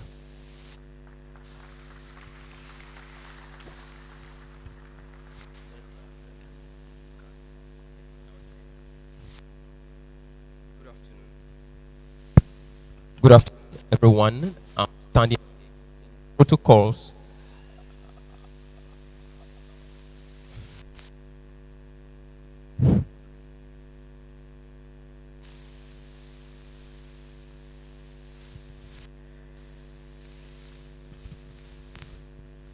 I'll be talking on characterization and comparison of pathogenicity pattern of influenza A virus isolated from pigs.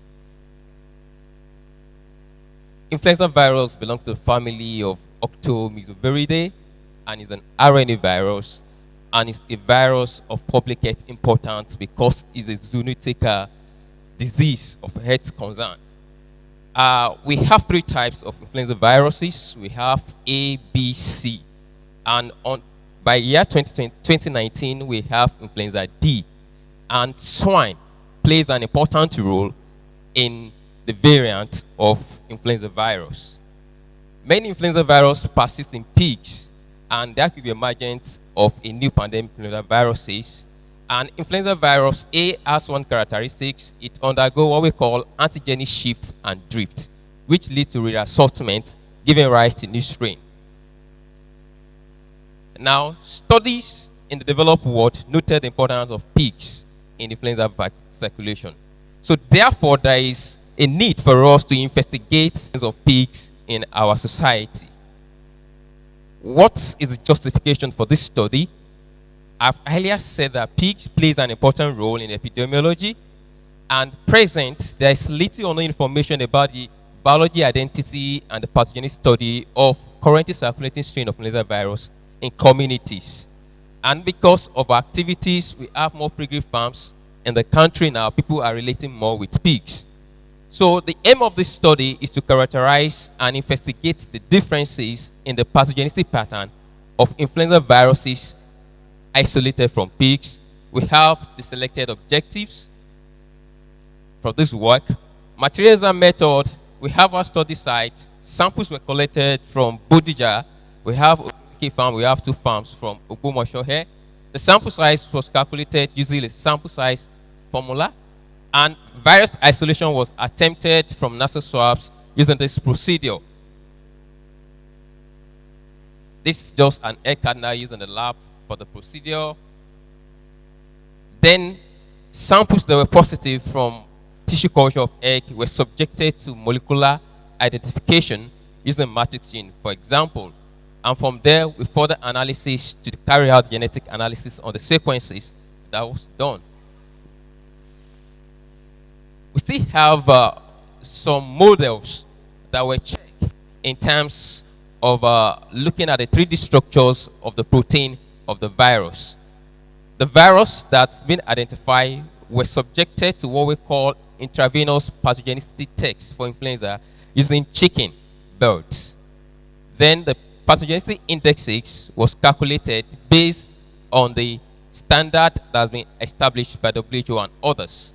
We have TCID50 was also conducted in order to know the amount of effective dose to infect the rats.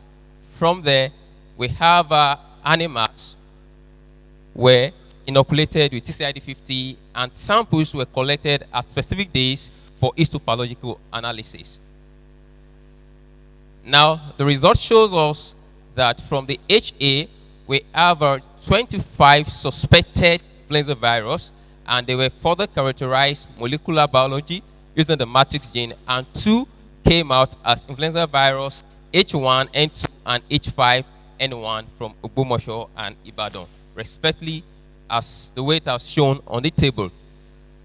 And this is just the blasting result from NCBI to indicate the name of the virus as it was shown.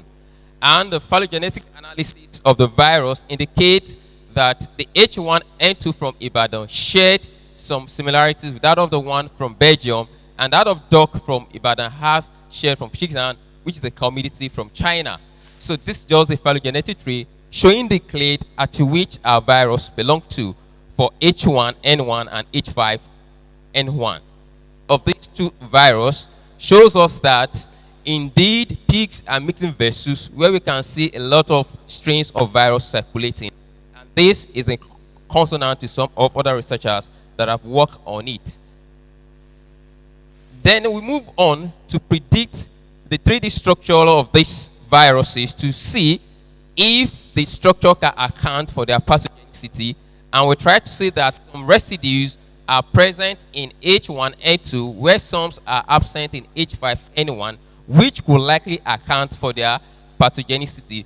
This is just one of the 3D structures of the protein that was predicted. And A has actually said that in all these differences in structure could confer some pathogenicity differences, and that could make them not to be responsive to either drugs given to antiviral drugs. And the oldest virus that was demonstrated to be low pathogenic may not be pathogenic in future.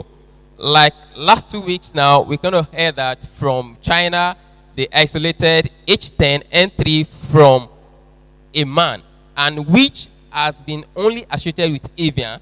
Now he has found his way to human. So influenza virus can cross boundary from a host to another host. And this is just a table showing us the intravenous pathogenicity index.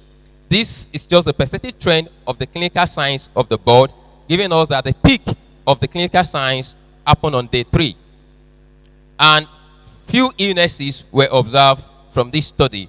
Under the comparative pathogenicity of these 2 viruses in rats, we discovered that we observed hypothermia was observed in the virus, showing that the rats were actually infected with the virus. This is just a graph showing the trend of the temperature of the rat.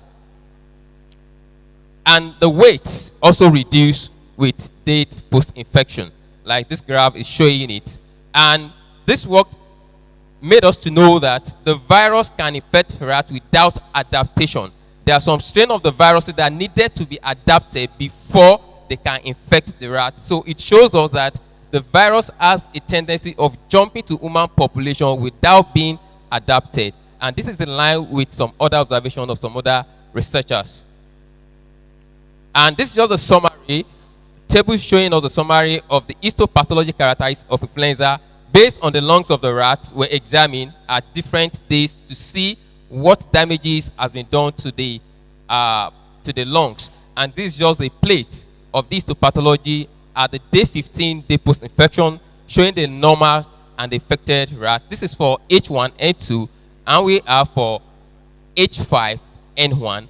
One of the things most interesting about the study is that the animals were not showing any clinical signs, but by the time the histopathological studies was done, we discovered that damages has been done to the lungs. So it means if such a strain was able to cross into human population, human might not be showing clinical signs, whereas damages would have been done to the lungs. By the time that it would be known, then more damages would have been done before that time. So from this work, we discovered that the influenza virus carry varied degrees of lung histopathology changes without prior adaptation. However, rats infected with H5N1 has its own peak at 11 DPI, day post-infection, where that of H1N2 has at 15 day post-infection. In conclusion, the isolation of the mixture really emphasized that pigs is a mixing vessel. It can accommodate different variants of this work, and the predicted 3D structure also prove that those two isolates are genetically different from each other, and the result also shows us that H5N1 is a low pathogenic strain from the intravenous pathogenicity index, and we have that the study demonstrated like that rats are permissive to infection of strain of influenza virus obtained from this study. Contribution to knowledge. Strains of influenza virus that are circulating among the pig that could be of pandemic potential has been established. The intravenous pathogenicity has been established. It has been shown that the virus can cause infection without adaptation. And the protein, the 3D structure have been shown that they are radically different from each other. And we have known where the peak for these histopathological changes could occur. And part of this work has been presented in a conference at Uganda. One was presented in US. One was presented, second one again in Uganda. And we have another one like this that was presented in Singapore. This is just one of the publications from the work. Now, acknowledgement. I want to acknowledge the staff, all the staff members of the Department of Pure and Applied Biology for the role they have played during the course of this study. The people at the Department of Biology UCH, I want to thank them. And the staff at the Department of Histopathology UCH, I want to thank them. I want to thank International Resource Region to CDC for the grant they have given me to take part in this work. EDCTP, I want to thank them. UK, I want to thank them. Marketer Foundation, I want to thank them. Medical Research Council, I want to thank them. And I'm still using this medium to thank all lecturers that have taught me from my first degree, second degree, and third degree in Lautech. Thanks for listening.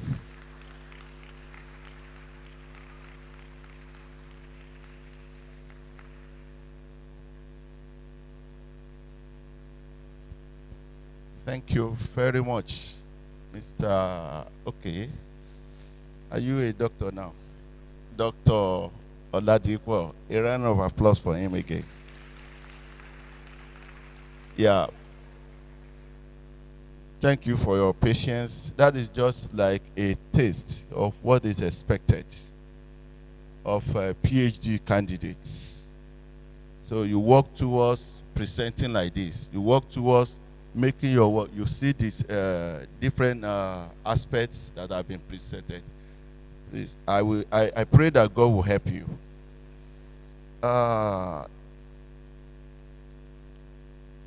While preparing for these two presentations, like 6 students were nominated from different faculties.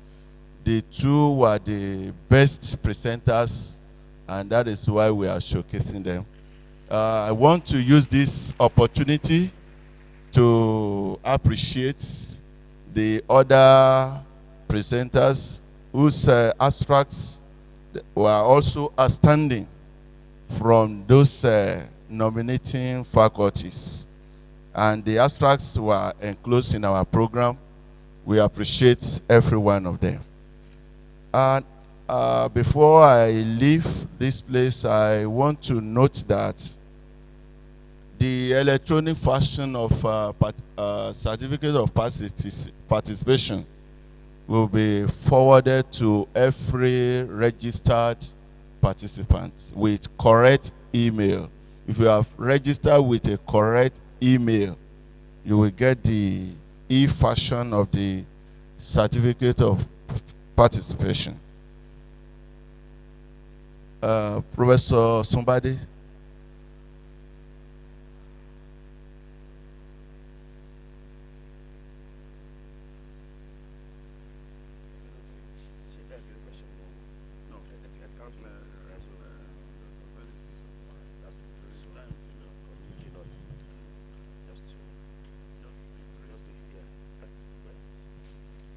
All right. I would say that we are almost at the tail end of the program. And that brings in my last task as a rapporteur and communique presenter. So I'm here to present the communique of this workshop. And I like to stand on existing protocols too. Why I start. This is the communique of the 6th workshop of the postgraduate school on effective research training in postgraduate studies. The LAUTECH Postgraduate School, in its role in midwifing quality promotion of postbachelorate educational programs and implementing postgraduate educational policy, organized today another workshop which became the 6th in the series of its workshop.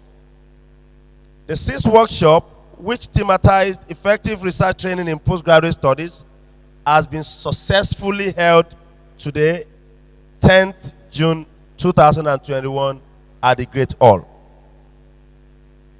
The welcome address, which reinforced the relevance of adopting positive approaches to training our postgraduate students, was given by the Dean of Postgraduate School and the Dean of Postgraduate School, Professor D.O. Ojurongbe.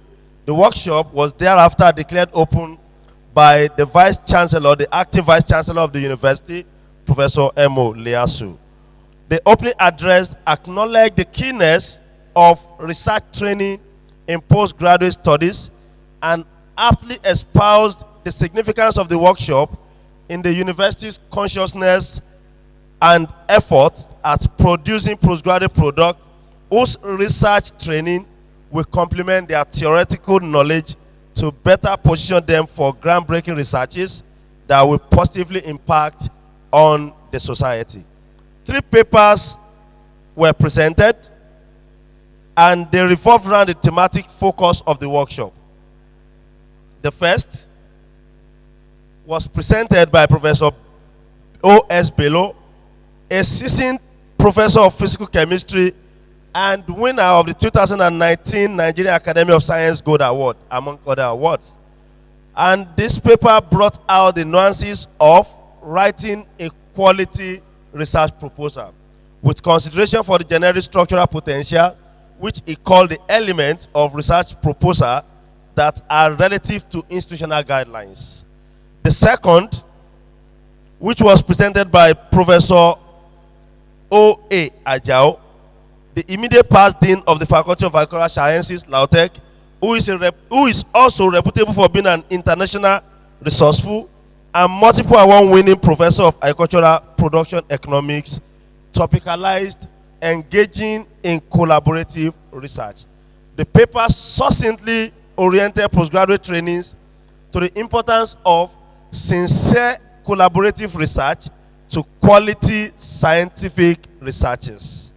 And the third, by the cerebral and award-winning Dean of Postgraduate School, Professor Dio Jurongbe detailed updates on the guideline for postgraduate studies in Lautech towards providing necessary knowledge of the necessary policy issues relating to their studies and aiding the postgraduate school's role in implementing postgraduate educational policy for successful postgraduate training in the university. Now, the conceptual, analytical, and policy-sensitive presentations from the three scholars were followed by 2 question and answer sessions. These sessions, notably, created an academic ambience for educative interactive engagement of the participants at the workshops. And these participants were stakeholders of postgraduate studies in Lautech, supervisors, scholars, researchers, and postgraduate students, whose dispassionate contributions dug out enriching mandatory research nuances and policy-sensitive ideas on issues bordering on the thematic focus of us, the workshop, towards attaining an enviable standard in postgraduate research training in Lautech. The objectives of the workshop were: 1, to train postgraduate students of Lautech to be oriented to engaging in collaborative research, which is a key aspect of scientific research in their postgraduate research training. 2, to expose postgraduate students to and update supervisors' knowledge on the international standard in writing good and acceptable research proposal for postgraduate research work. And 3, to update students and supervisors' knowledge on the guideline for postgraduate studies in Lautech, so as to aid each free academic and administrative matters in their postgraduate studies. Observations were made with respect to the following at the workshop. 1, many proposed researches are badly titled, and the statement of problems are not society sensitive. 2, the element of good research proposal, which include background to the study, aim and objectives of the study, statement of research problem, significance, methodology,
understanding of proper referencing in their thesis and dissertation. 4. Students should be trained to understand the nitty-gritty of collaboration in research, essentially with consideration for the distribution of points that accrue to them, the time they spend on the research, the resources, roles, and responsibility of each collaborator. 5. LAUTECH as an institution should focus more on engaging collaboration between postgraduate researchers who offer different and complementary perspectives, knowledge, experience, and skills that can result in innovative approaches to problem solving to fully explore the benefit of research collaboration. In this regard, a linkage office is recommended to be put in place in the university to facilitate research collaboration. With respect to postgraduate training, the students should be made to understand the emphasis on deep knowledge of the guidelines of LAUTECH Postgraduate School for postgraduate studies, with respect to both academic and administrative components, so as to aid timely completion of their program. And lastly, all postgraduate supervisors should be encouraged to update their knowledge on the guidelines of the LAUTECH Postgraduate School for postgraduate studies, so as to be well equipped to properly guide their supervisees in their supervisory roles. It is believed that if the observations and recommendations are subjected to proper implementation, there will be effective research training in postgraduate studies in LAUTECH. This is the communique of the 6th workshop as prepared by Professor Neyo Shumbade and Dr. Felix Olatunji. Thank you. Yes, because I have been wearing 2 caps. The second aspect of the cap will be worn right now, and that is to invite the Secretary of the Postgraduate School, Deputy Registrar, Mr. Akambi, to give, I think if I am very correct, that would be the closing remark and vote of thanks before we go on to respect our nation. So, Mr. Akambi, over to you. Thank you. Thank you, sir.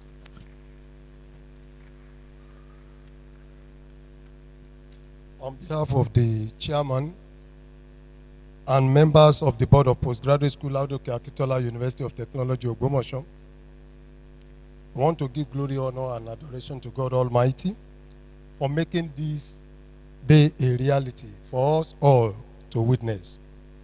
We also want to thank the university management team, ably led by the acting vice chancellor, Professor M.O. Liasu, for the enabling environment provided for this program to hold, as it were. God bless and guide you all continually. I want to appreciate all the deans of faculties, heads of departments, for their support, and the workshop committee, ably led by Professor A.W. Ogoshola.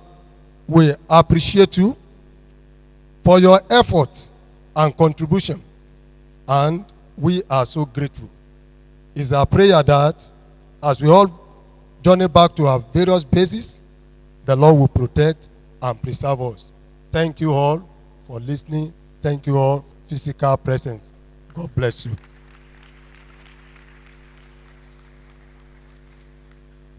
Now, in honor of our dear nation, shall we rise up to sing the first stanza of the national anthem? 1, 2, go.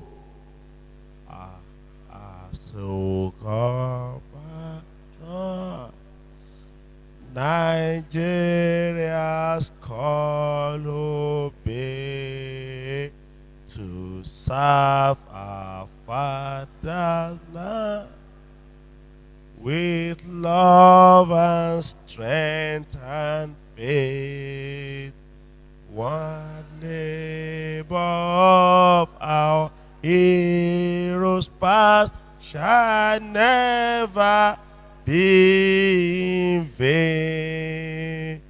To serve with my heart, one nation bound in freedom, peace, and unity. Thank you. You are all powerfully welcome.